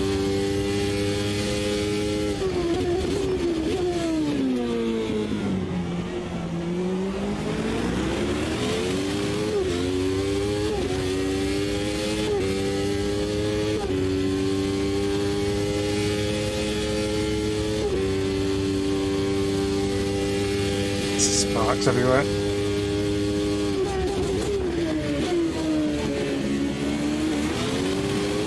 That was borderline too late there. Here we go. It's going for the inside this time. It's got him. We're on the rear end now.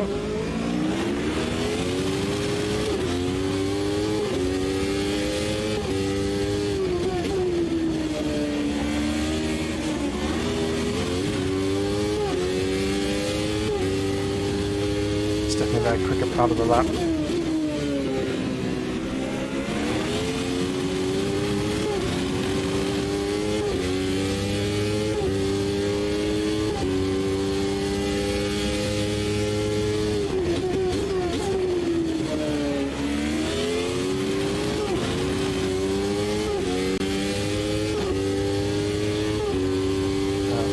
Running out of time here, but we might be able to perhaps do something about this Bennett on my head.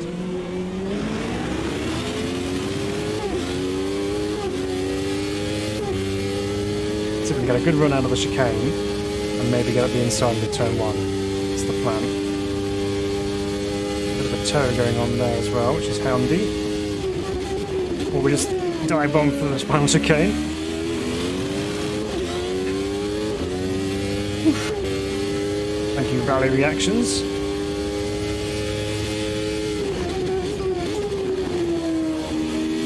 Not done yet either.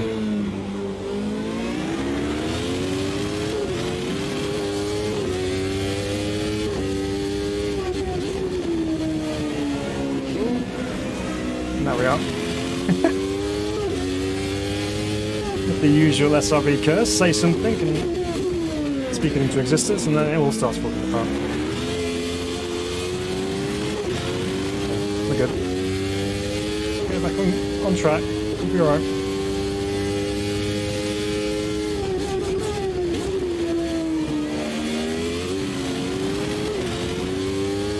Williams got another place there.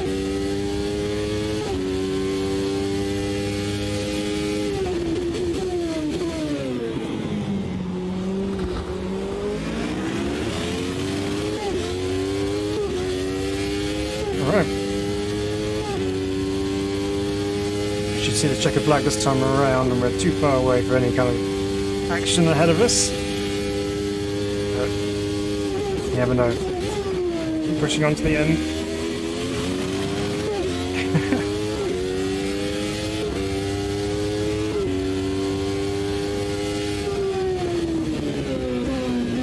Alright, well there we go.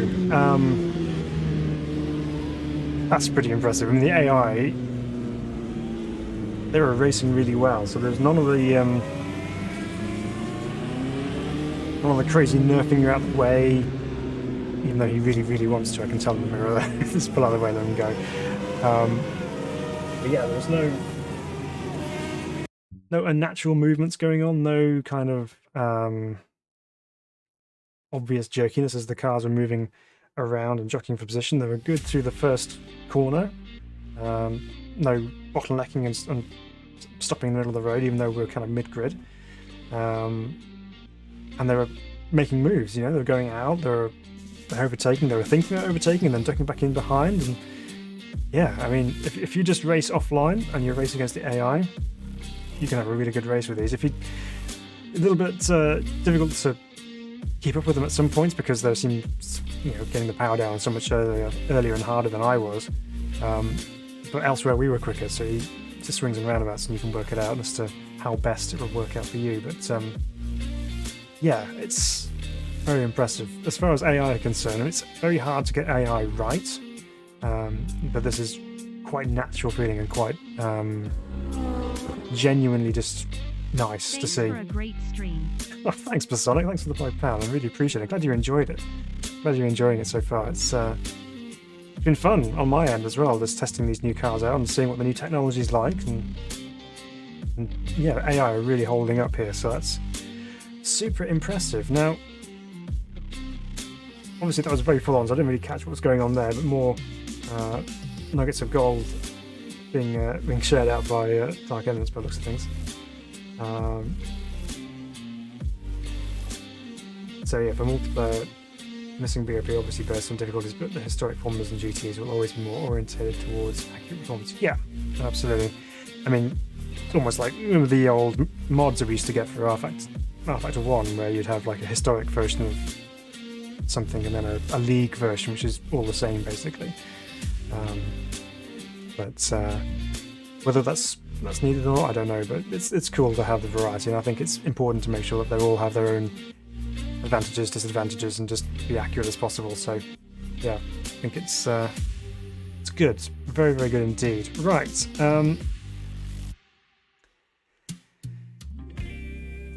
let's we've covered the new cars, we've driven the new circuits. Let's just do a quick check-in here, because I mentioned force feedback updates for the cars, but also there's a continued V1.5 physics overhaul for all classes, so not just the new cars, everything's had an overhaul. So let's go and revisit something and see what the force feedback is feeling like now, just to kind of get an idea of where we're up to and see what's going on. I know that there's been a few specific cars which have had some changes done. Obviously BOP scaling for GT3, GT4 cars and GTE as well. But let's go find something else that's going to be fun to drive here. I'm just going to get a quick check through just to see.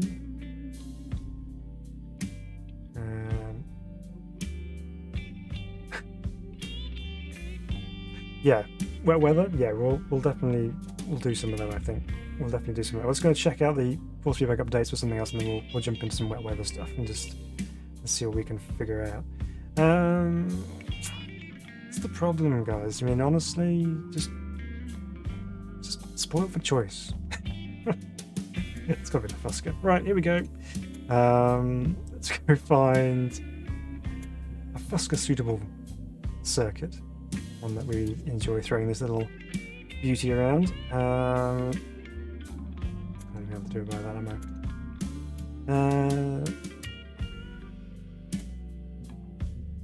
What have we got?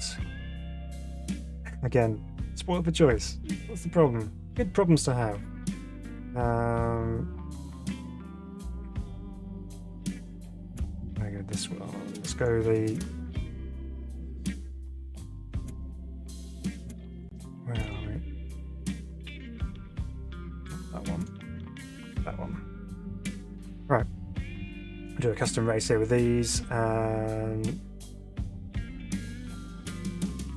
no, we'll throw wet weather in a minute. We'll do it in a minute. Try not to do too many changes at once, because then you just don't know where you're up to. So here we go. I'll turn practice off, and we'll just do a quick 5-lap race with a Fusca. So here we go. Dark Emma says, warning, Fusca is still a death trap. Good. That's what we like to see. Alright. Exciting. It's been a while since I've been in this little car, actually. Look at that. Beautiful grid.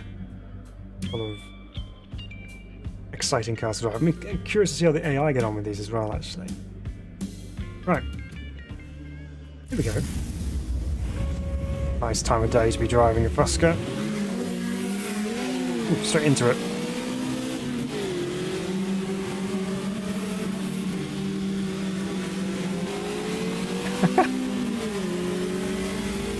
We need a limp home mode with a pit limiter.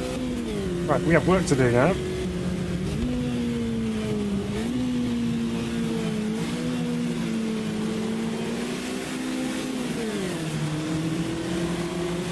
That's one. Doesn't this look so good in this light as well? I mean, the hill in the distance there.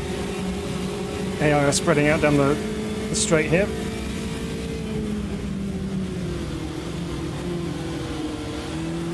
That's another one.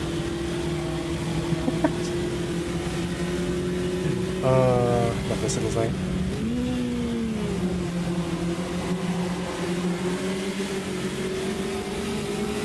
Forced off onto the grass there. Sorry.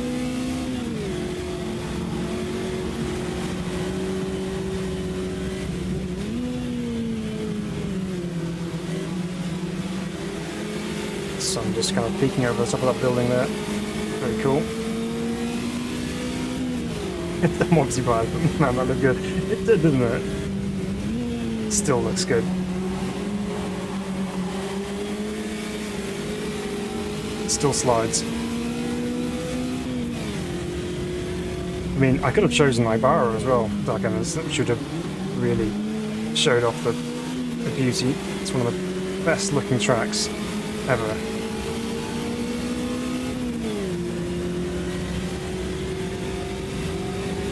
Okay.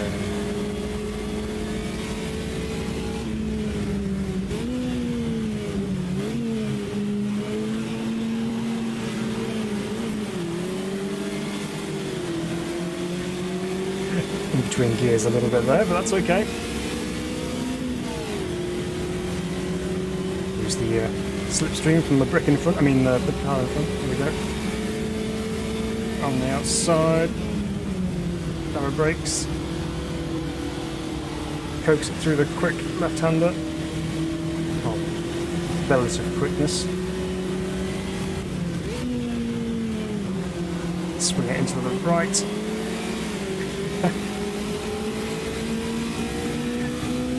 AI are certainly keeping much better control of their little beetles than I am, but never mind, it's fun.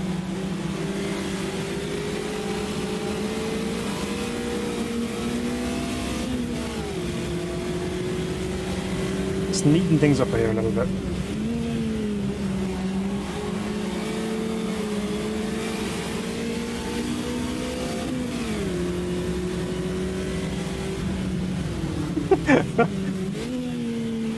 I was going to go for it, but then he moved over, and I wasn't sure if he was going to move back in again. And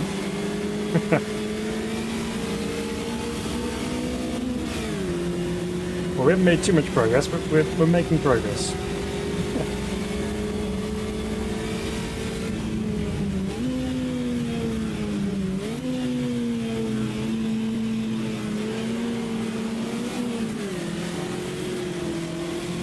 Just leave it for third in that hairpin, actually. A bit boxed in here, though. Let's give him a nudge down the back straight here. Some bump drafting. Look at him pulling ahead of that one on the left there. Pulled out a bit of a gap for us to pull into. Oop, he's got back in front. Give you a nudge instead.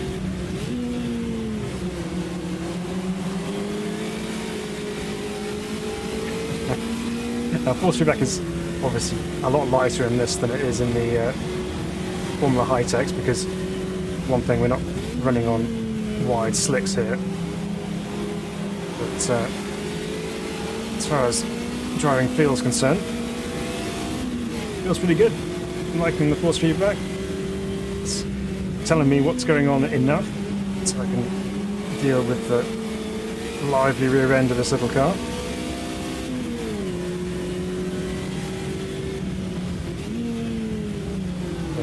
Third. There's that lift off over to help rotate the car through the corner. Power out of it. Beautiful.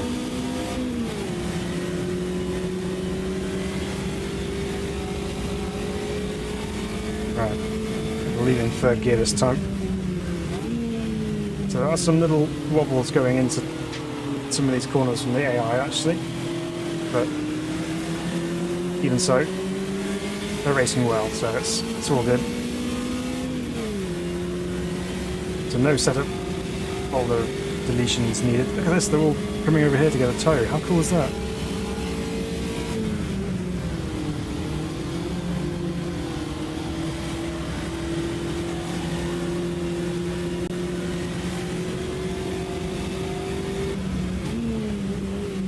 There's that snap just lifted off just at the wrong time there.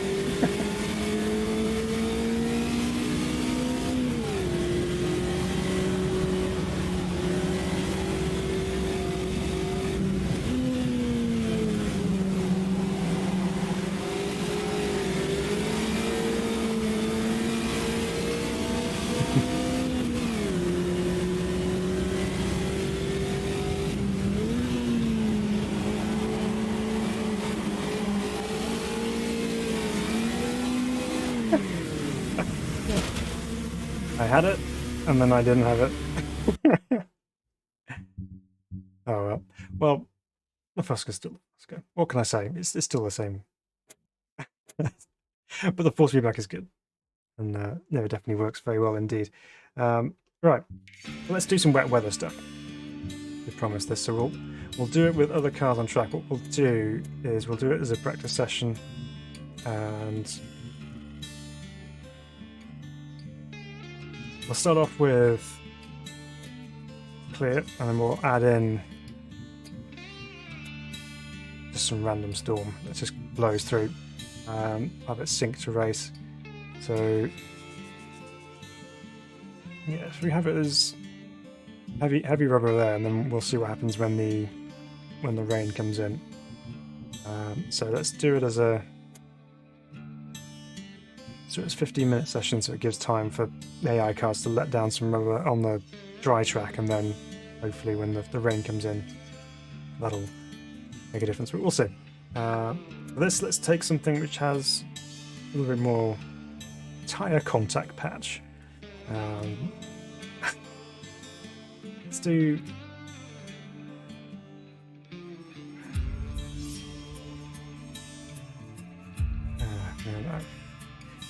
I'm thinking something GT-like might be quite interesting to try. We'll do GT4. I'm going to try, what should I go in here? Always like the Camaro, it's a big beast of a thing. We'll go in the GT Merc, I think. Right, let's find a suitable GT4 circuit here. My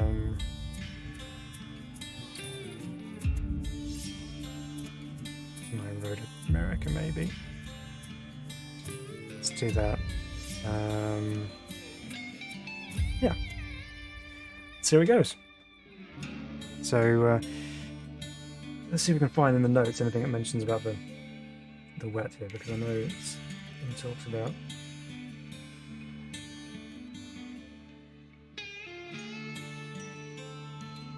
Where was it?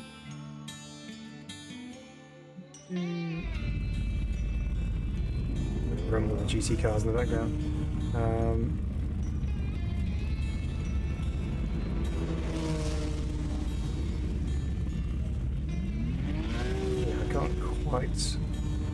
find where it is on the notes at the moment, but that's okay. Let's get out there on track and join the other guys with putting some fresh rubber down on the road, and then see what happens when the rain comes in.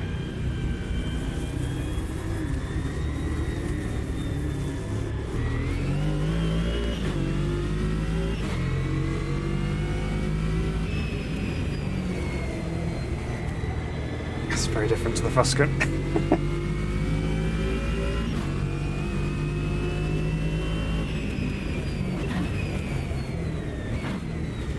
Doesn't stop as well. This is not helping with the grip on the tarmac. Oh, come on, here we go. Tell you what, I almost forgot I need to shift up because I'm so used to not having to do that. Go on then, McLaren, off you go.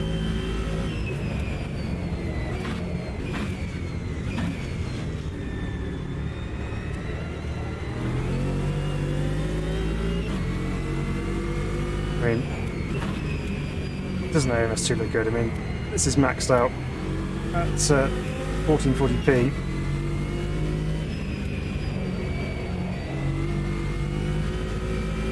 Looks so good. Right, we paid the McLaren.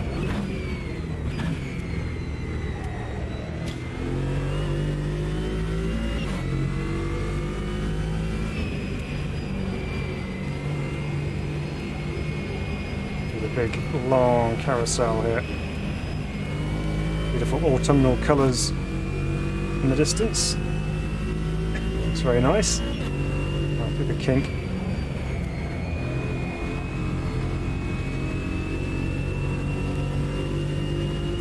Is that so? I honestly didn't realise that the grey stuff was grippier than the green stuff, but thanks for that top tip.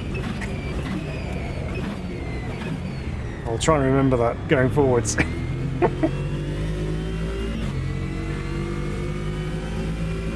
get blinded in a second.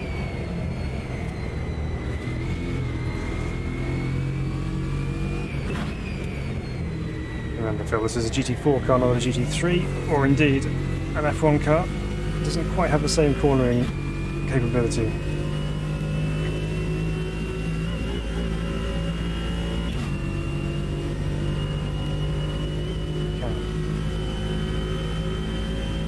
Clowns hanging around there.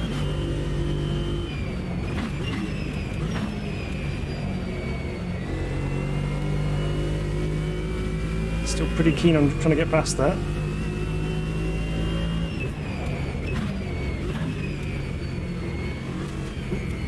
Very keen, in fact. Go on, let's get out with it.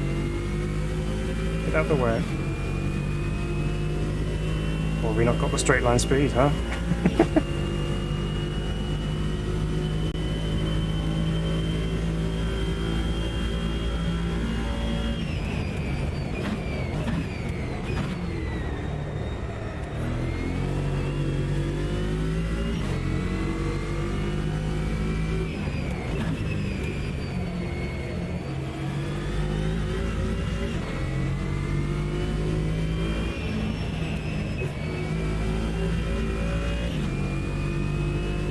Feedback feels really nice with the wheel, actually.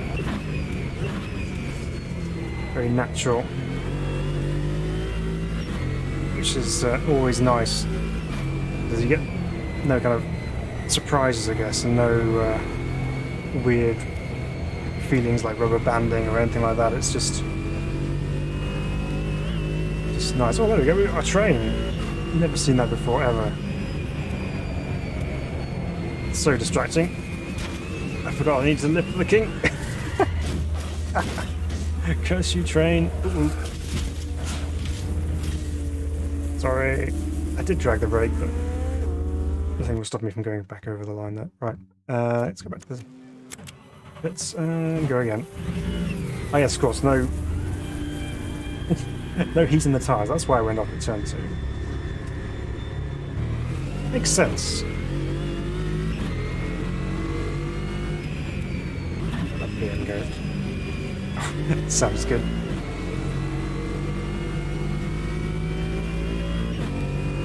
Right. brake early.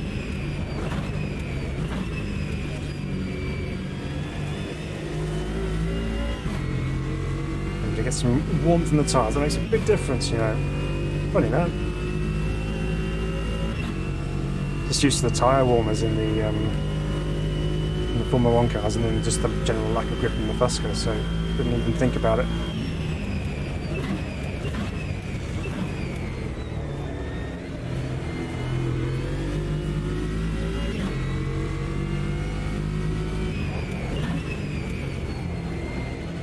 Ooh, I'm seeing some spots of rain on the window.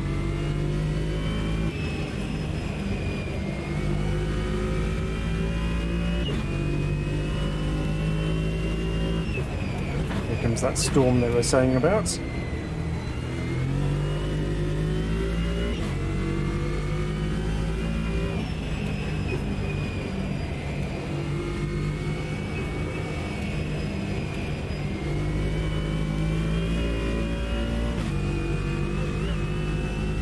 Stamping the wipers on in a minute, but not just yet. Oh, now we're getting wet. Oh yes, now we're very much getting wet.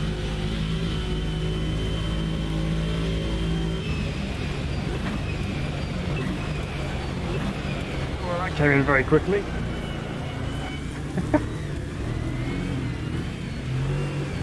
Wow, okay. And if it's still dry on the other side of the track, I'm not going to pit just yet.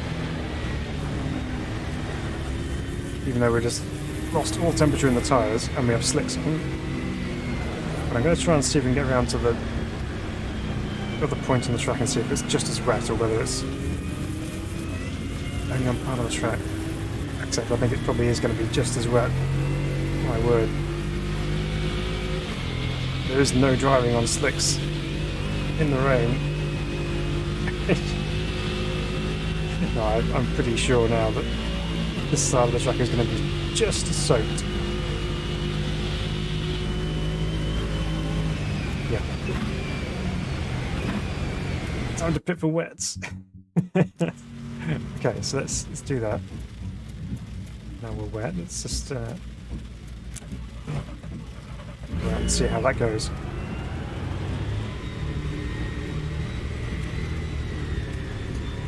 Speed pit lane as well. Good idea. Right.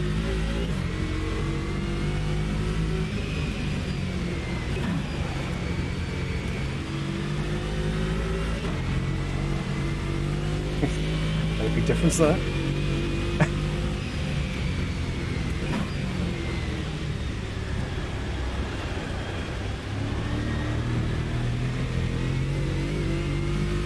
Look at the light streaks in the mirror there. You can see in the headlights on the road. It looks so good.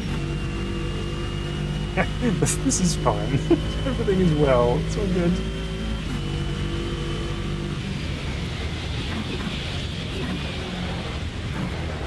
It's not dry, Phil. You have to brake earlier.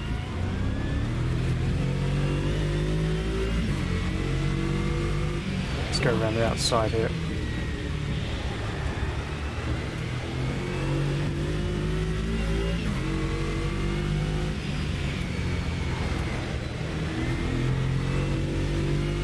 Okay.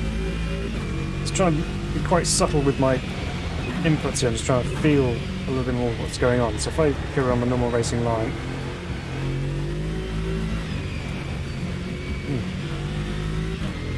let's go on the outside here.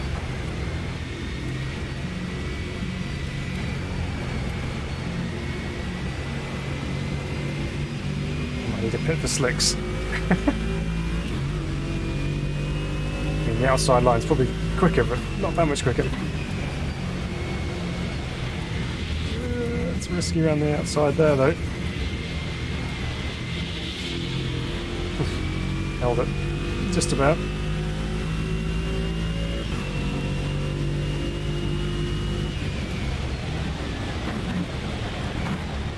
Just all thinking and general brain processing power has just disappeared.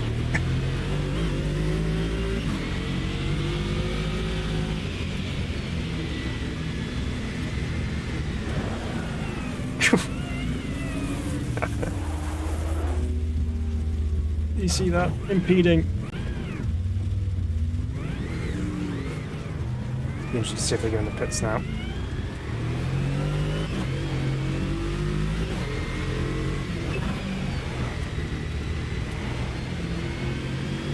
Yep.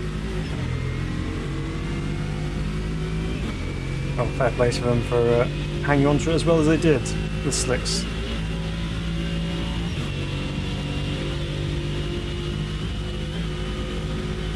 Right, let's drive now like it is actually wet and give it the caution it deserves.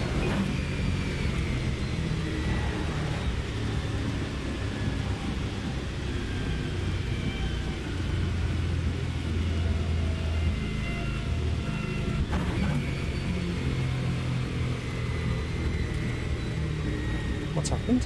What's going on? I've got fuel left, haven't I? Yeah.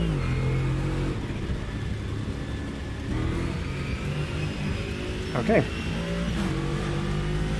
So for whatever reason, my pit limiter just came on all by itself. Exactly what you want.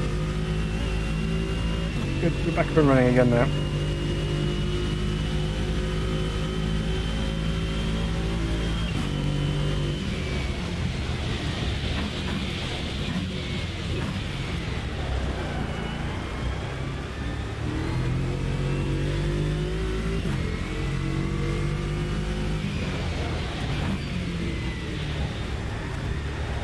Very, very dark and quite difficult to see where you're going most of the time.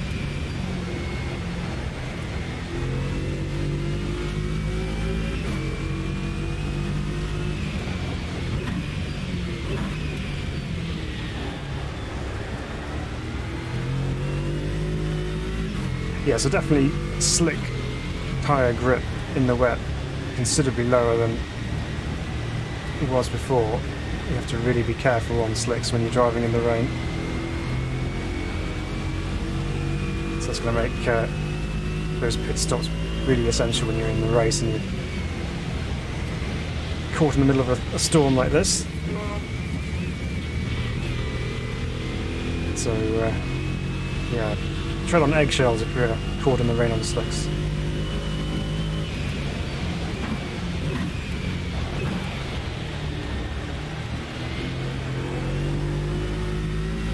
It's quite slippy on what would be the inside line there. It's just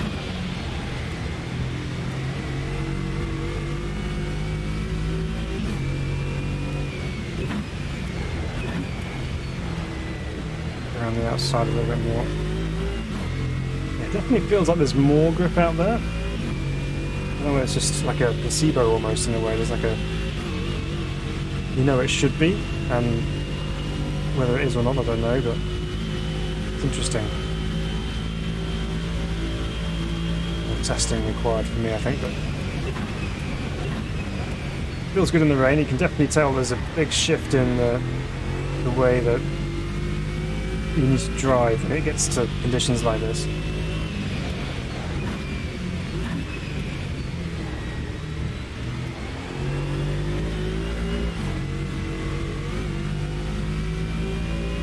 I'm wondering where all the rest of the cars are going because I've not seen anyone for ages. All gone in the pity because it's going to be raining for the rest of the session and it's not going to make their times any quicker.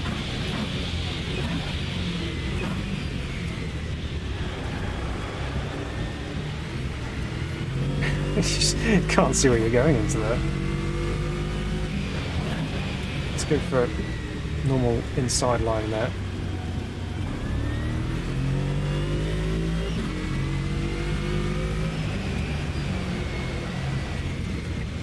Yeah, so it just kind of pushes you on a little bit. Oh, there's another car.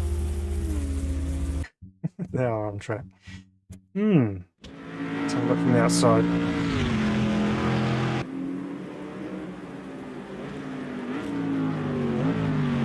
Curious actually, let's have a look and just see.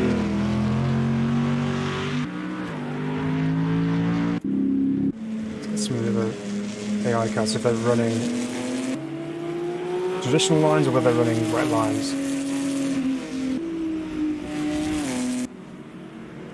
traditional lines by the looks of things.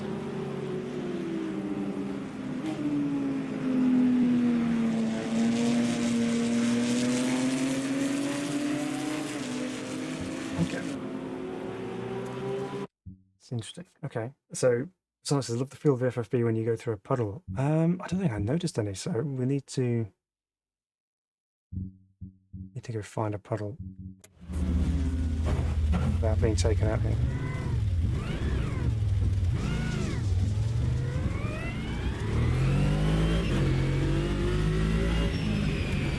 Let's go see if we can find a nice deep puddle to drive through.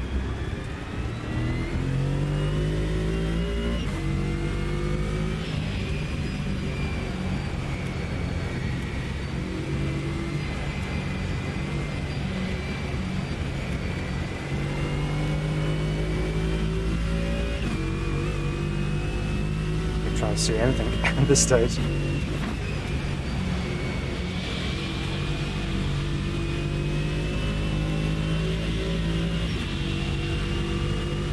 Yeah, it is kind of moving around a little bit actually in the straights there. Just kind of loosening my grip a little.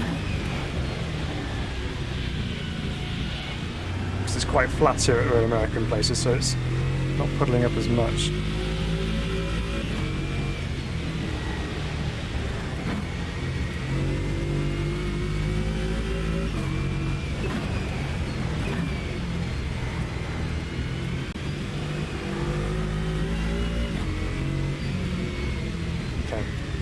We need to test that as a really undulating circuit so we can see if we can get some big puddles. So, yeah, hey Kevin, it says Christmas game early. Yeah, absolutely. It's always a nice welcome present when an update drops for AMS2. Let's change car again and find something. Actually, let's go back and see how the active area handles the wet. Sorry, actually, keep calling it active area, active suspension. We'll go with the Benetton. Let's find somewhere with some ups and downs.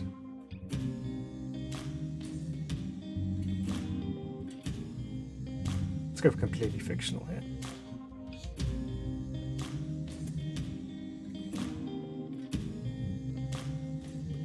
We'll do this in a test day as well, actually.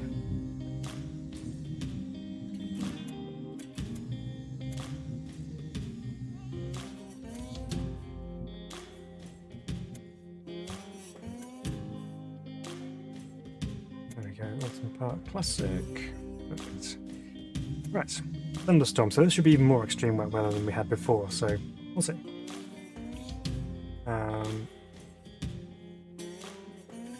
So just catching on what you guys were saying while I was too busy concentrating crashing. Metallic says the AMG actually likes to be a bit underdriven into corners, gets a little punch on the exits. Yeah, it did need a little bit of coaxing in there, I think. So sometimes heating up the tyres is a bit like unlocking the rest of the car. Yeah, it makes a big difference when you get heat in the tyres, for sure. Yeah. I think for something like GTs, you notice the rubber in line most under braking, so braking offline there usually has some effect. Okay. Cool. Right, well let's try the HiTech Gen 2s in the rain. Here at Alton Park. Never around here, of course, in period.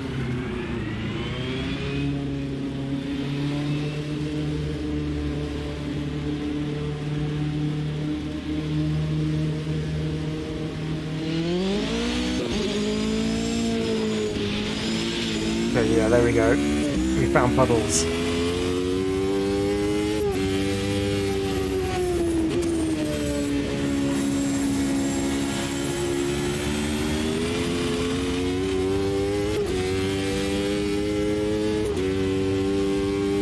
Just how quick these things are.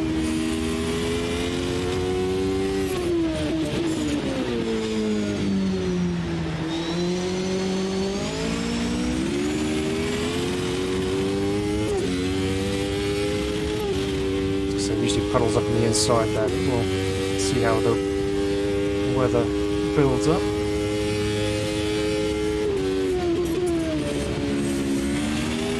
still pretty quick even in the wet.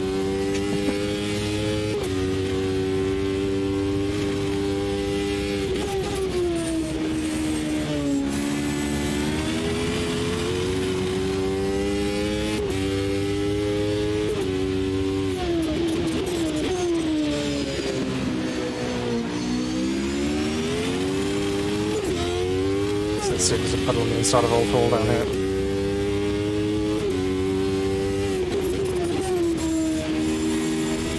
Oh yes, there is. Even the river almost. Yeah, it kind of grabs the wheel a little bit. Oof, it's a big line of torque.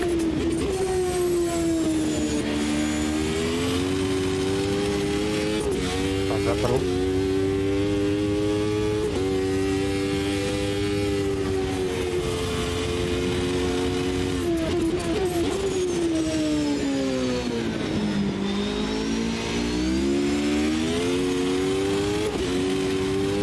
I've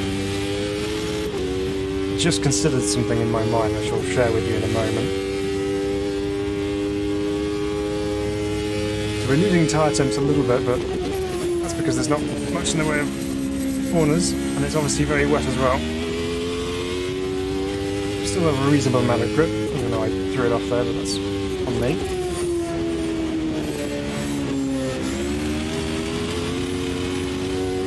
Big puddle there.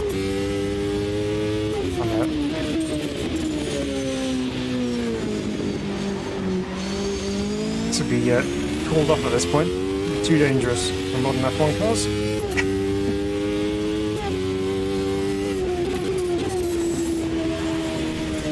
Yeah, I love it because it gives you that pull off to the left hand side when you're turning right, and you just feel the thing aquaplane through the standing water. This is very cool.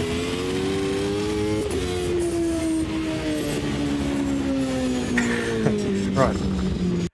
So the thing I considered just then, this active suspension lot. Okay, perfect for places like Silverstone, Interlagos, places where Formula 1 cars are quite natural in their usual habitat.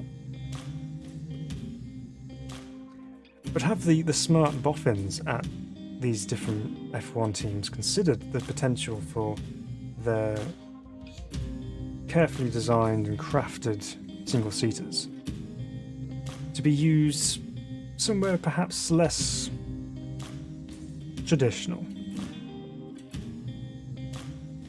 Let's take a look. I think you know where I'm going with this. Let's take the highest of the high, the Williams, and see how it deals with dirt. Because surely they'll have different ride heights for the for the bumps you expect to find in Ascura. I'm not so sure, but let's find out.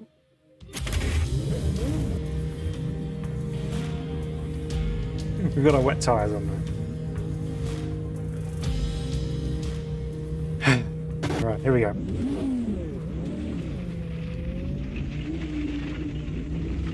Does the Williams agree with this idea? Yep, seems so. Let's go.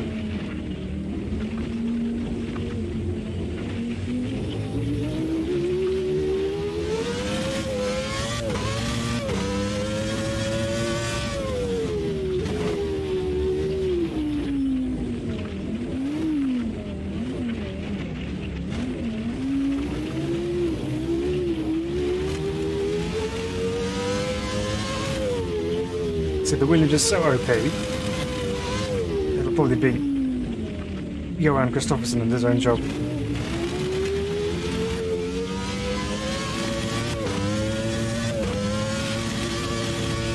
It's not handling it that badly, to be fair.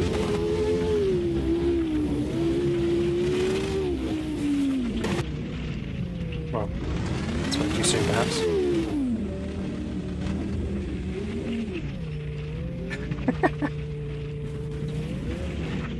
Come on, let's go.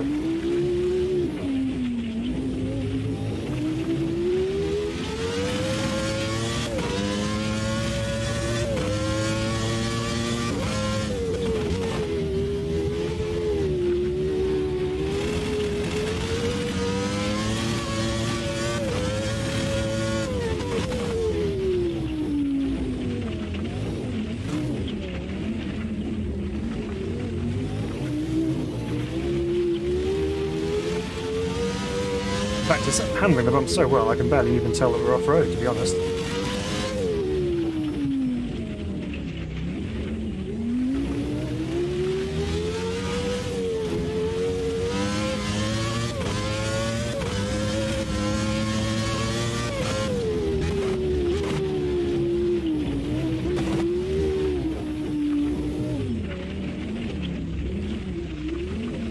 Backing it in a Formula 1 car.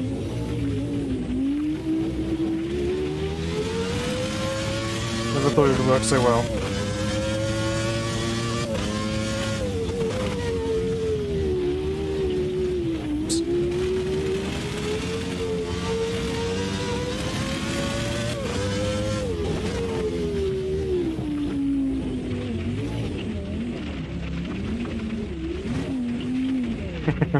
Nearly.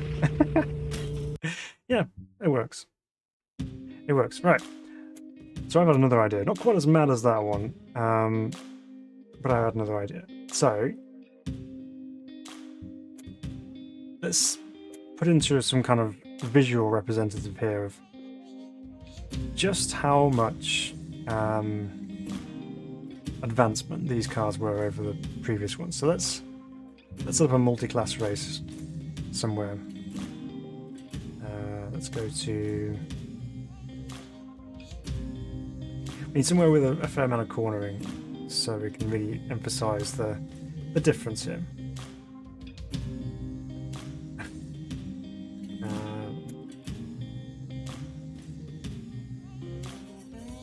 We'll do a 91 version of Silverstone, I think. The tyres might cut a bit too well. Maybe. They're pretty impressive. Right, so let's do a session here and we'll keep it dry all the way through this time.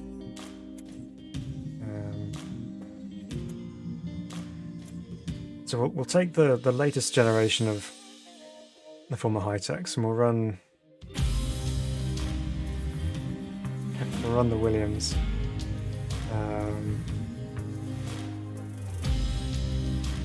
And let's put in some of the older ones. So let's go.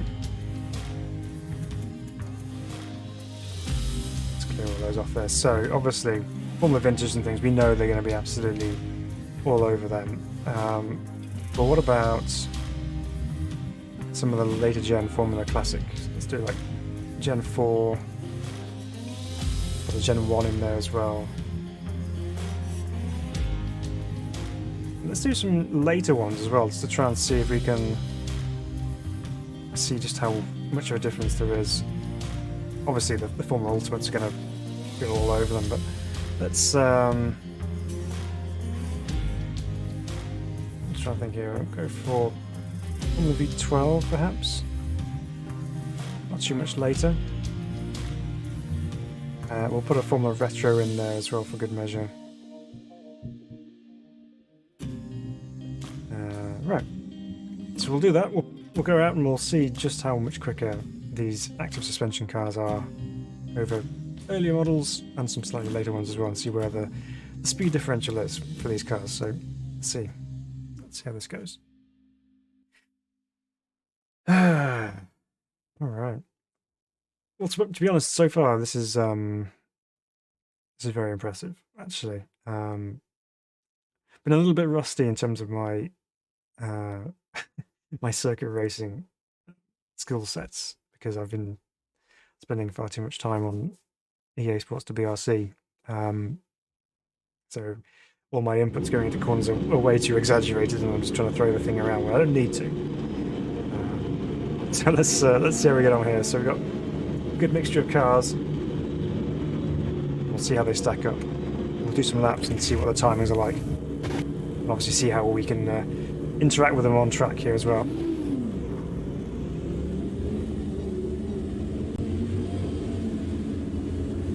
The lovely high air boxes of the classics and the retros there.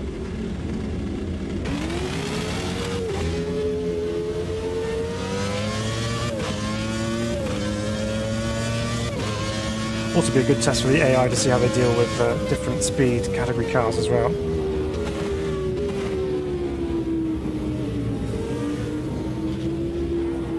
Oh, we'll go around the outside then.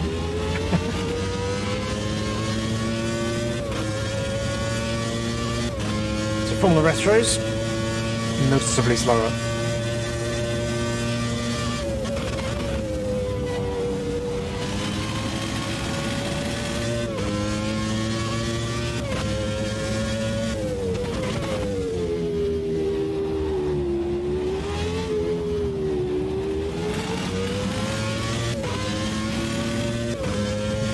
It's so different having so much grip again all of a sudden. Okay.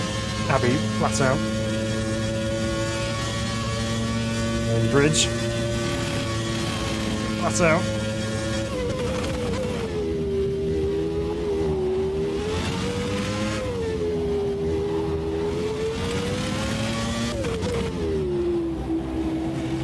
Always a bit clumsy this final sector, but that's what it is.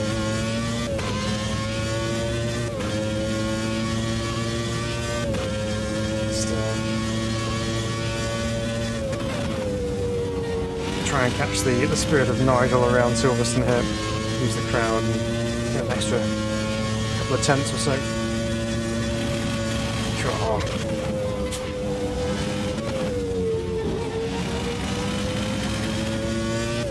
So much grip in the high speed stuff.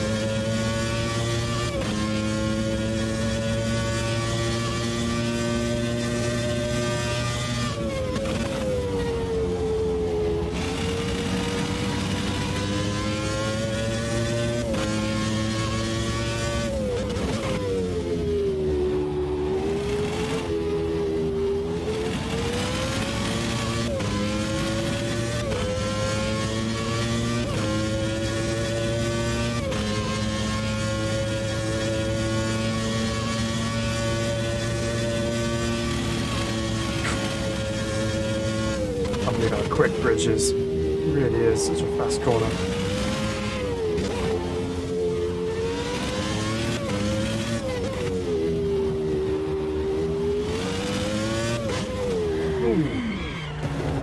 Active suspension wasn't ready for that.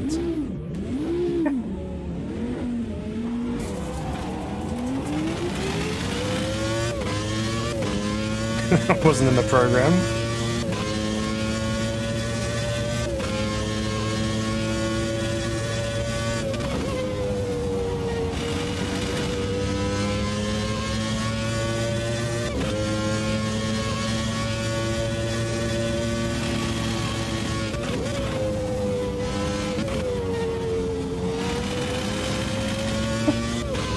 Yeah, just insane amounts of grip to Maggots and Beckett's there. It's just so quick.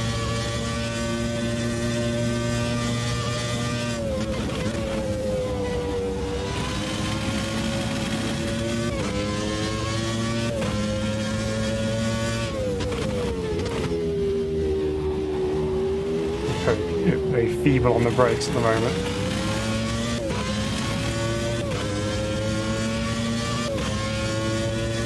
Down that other car in front of us so we can catch up with it.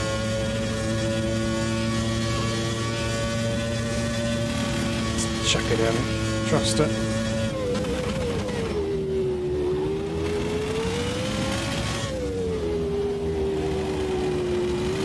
On dirt now, Phil.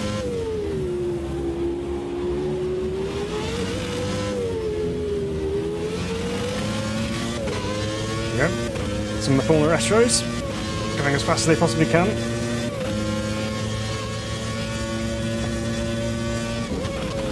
Standing still.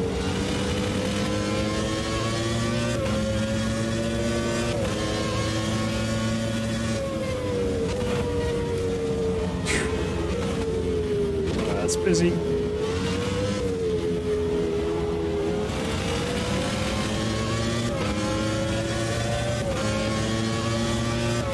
Some of the V12s in front of us here.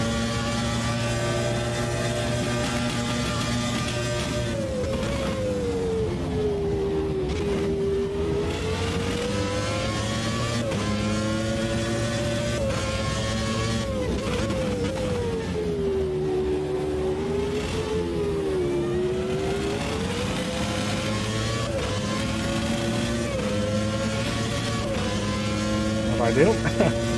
Well.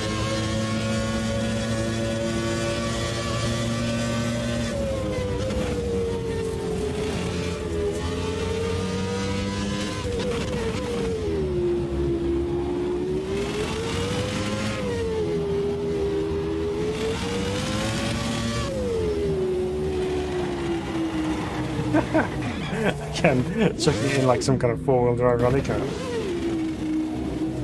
It's alright, I'll get out your way, don't worry. There you go. I confused them.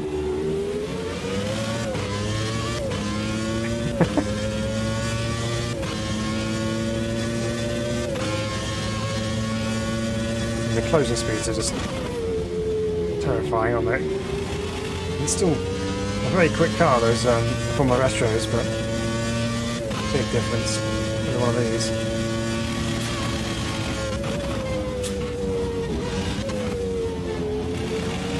Stay off those curves.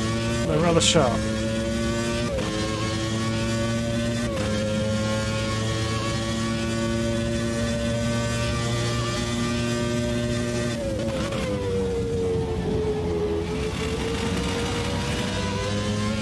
This is one of the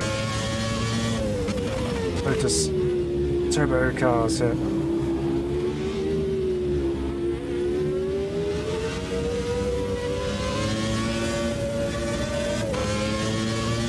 Just cruising behind it. And then they're not slow in a straight line though. Once it's up to speed anyway.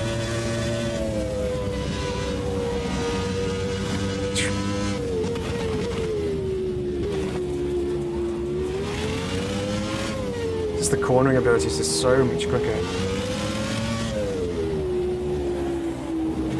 And again.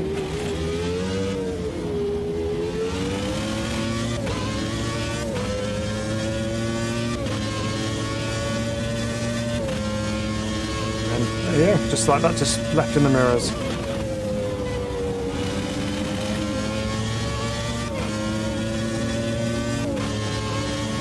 Got a rear wing on this thing.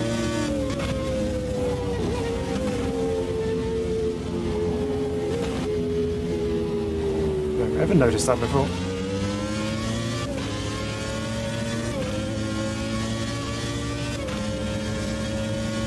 Yeah, not bad in a straight line, that other Formula Classic car, but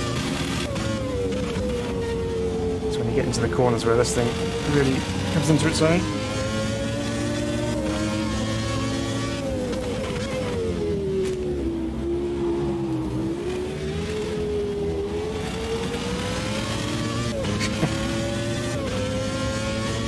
Yeah, so compared to similar-ish cars of the era, it is so much quicker. Who knows what may have happened if they didn't actually outlaw the active suspension and just allowed it to just keep going.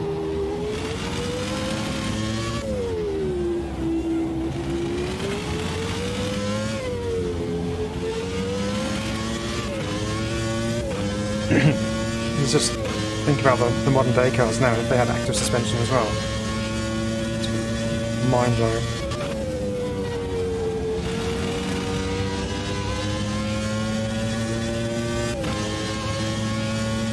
This is one of the V12 ahead.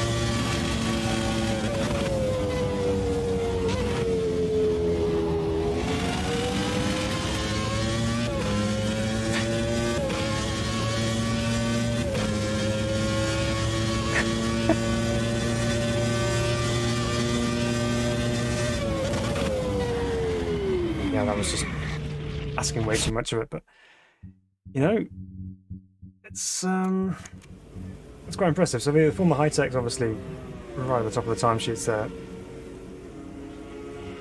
From the classics, which actually have got the wrong car icons on them. That's just me out.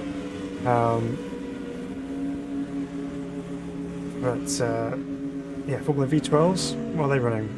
130s? 6 seconds slower.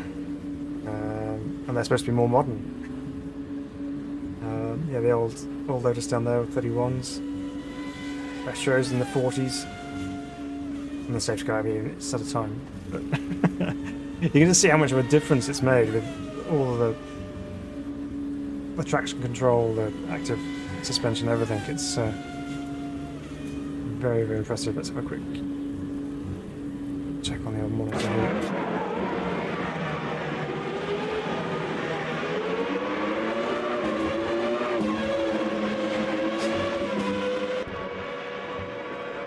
Let's go find one of the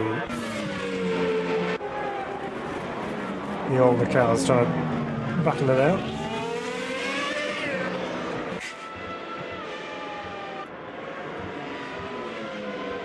It's one of the Formula V12s. Sounds good.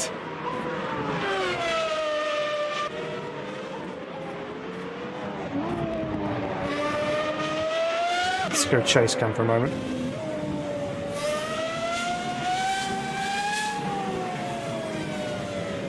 He's been very careful with the corners though. Let's find another one.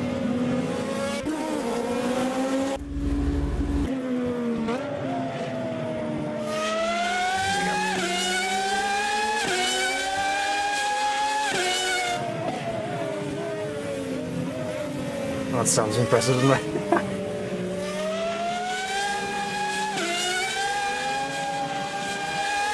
Floor it.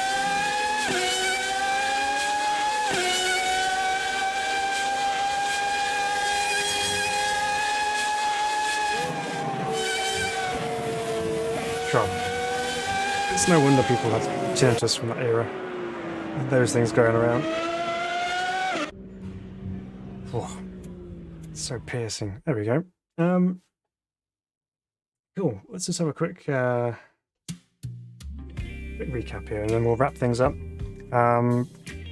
So, new content-wise, then let's have a look. So the HiTechs, Gen 1 and Gen 2.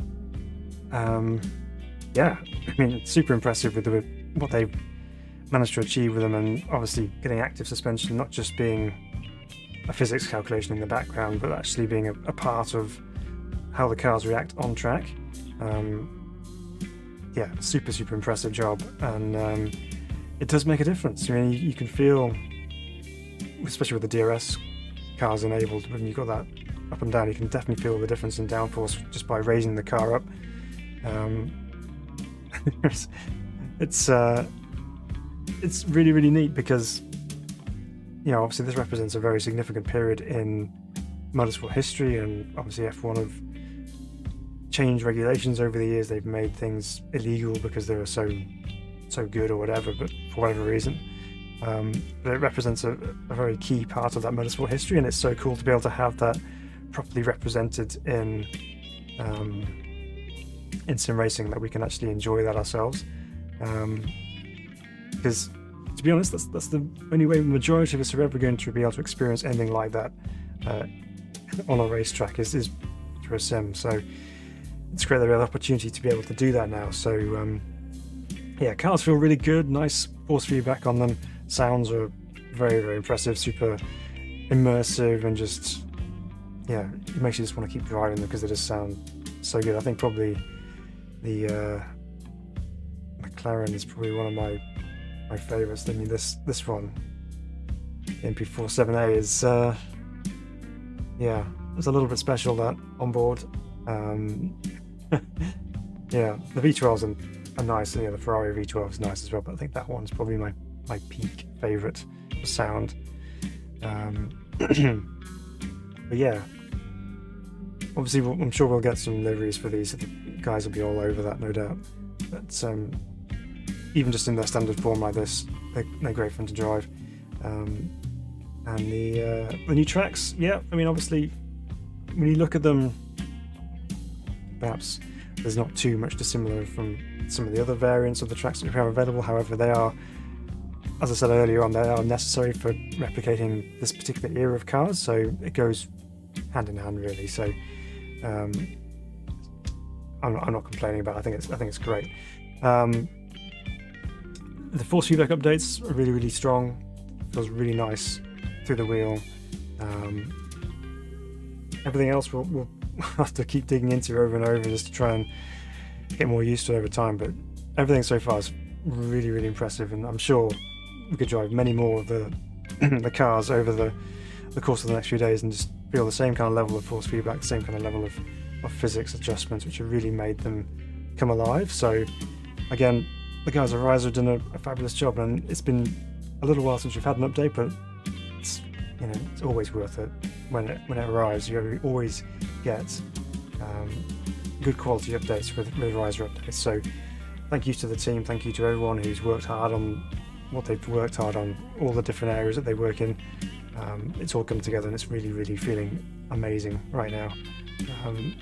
Still definitely one of my favourite sims to pick up and drive and just enjoy, and just basically have a great time driving on track. And I'm never walking away from AMS2 going, you know what, I was disappointed, because it's always really exciting. It's always really fun to drive. So yeah, good stuff. And AI, yeah, Deadman, you're absolutely right. So AI has made some big improvements from what I've seen. We've only just scratched the surface, really, but in terms of raceability with them and how they react with each other on track, big step forward. And yeah, very impressive. So yeah, I'm looking forward to doing some more races with them and just trying to get used to how they drive on track now. And yeah, we'll do some longer races as well and see how they last the distance, because obviously we're just doing short 10-lap races, which were not much really in the grand scheme of things, but I'm sure over time, over a longer distance, it will probably really sink in just how good they are as well. But yeah, so super impressive. If you've not tried it yet, absolutely give it a go, see what you think. This weekend's the time to do it, obviously, with the DLC being on free trial, so go ahead and give it a go.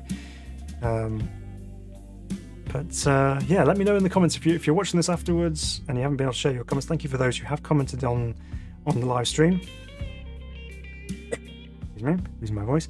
Thank you for those who interacted and commented. It's been really good to hear your thoughts and your impressions on the new update. And for Dark Eminence, thank you for joining us as well and for sharing your insights from the other side of things. It's always great having you on the stream and just kind of giving your inside opinion of how things are. But yeah, let me know your comments if you're watching this afterwards, after you've tried it. Let me know what you think of it, and if you have the same opinion as me. So it's a really strong update and more good direction moving forward. So yeah, good stuff. Thank you for your company, everybody, tonight, guys. I really appreciate you joining me this evening and for sharing your Saturday evening with me as we discover the new update for the first time. But we will be back again very soon indeed, so stay tuned, and we'll be back on the airwaves in due course. But until then, take care of yourselves, everybody. Have a great rest of your weekend, and we will see you next time. But for now, keep on sim racing. We'll see you next time. Bye bye.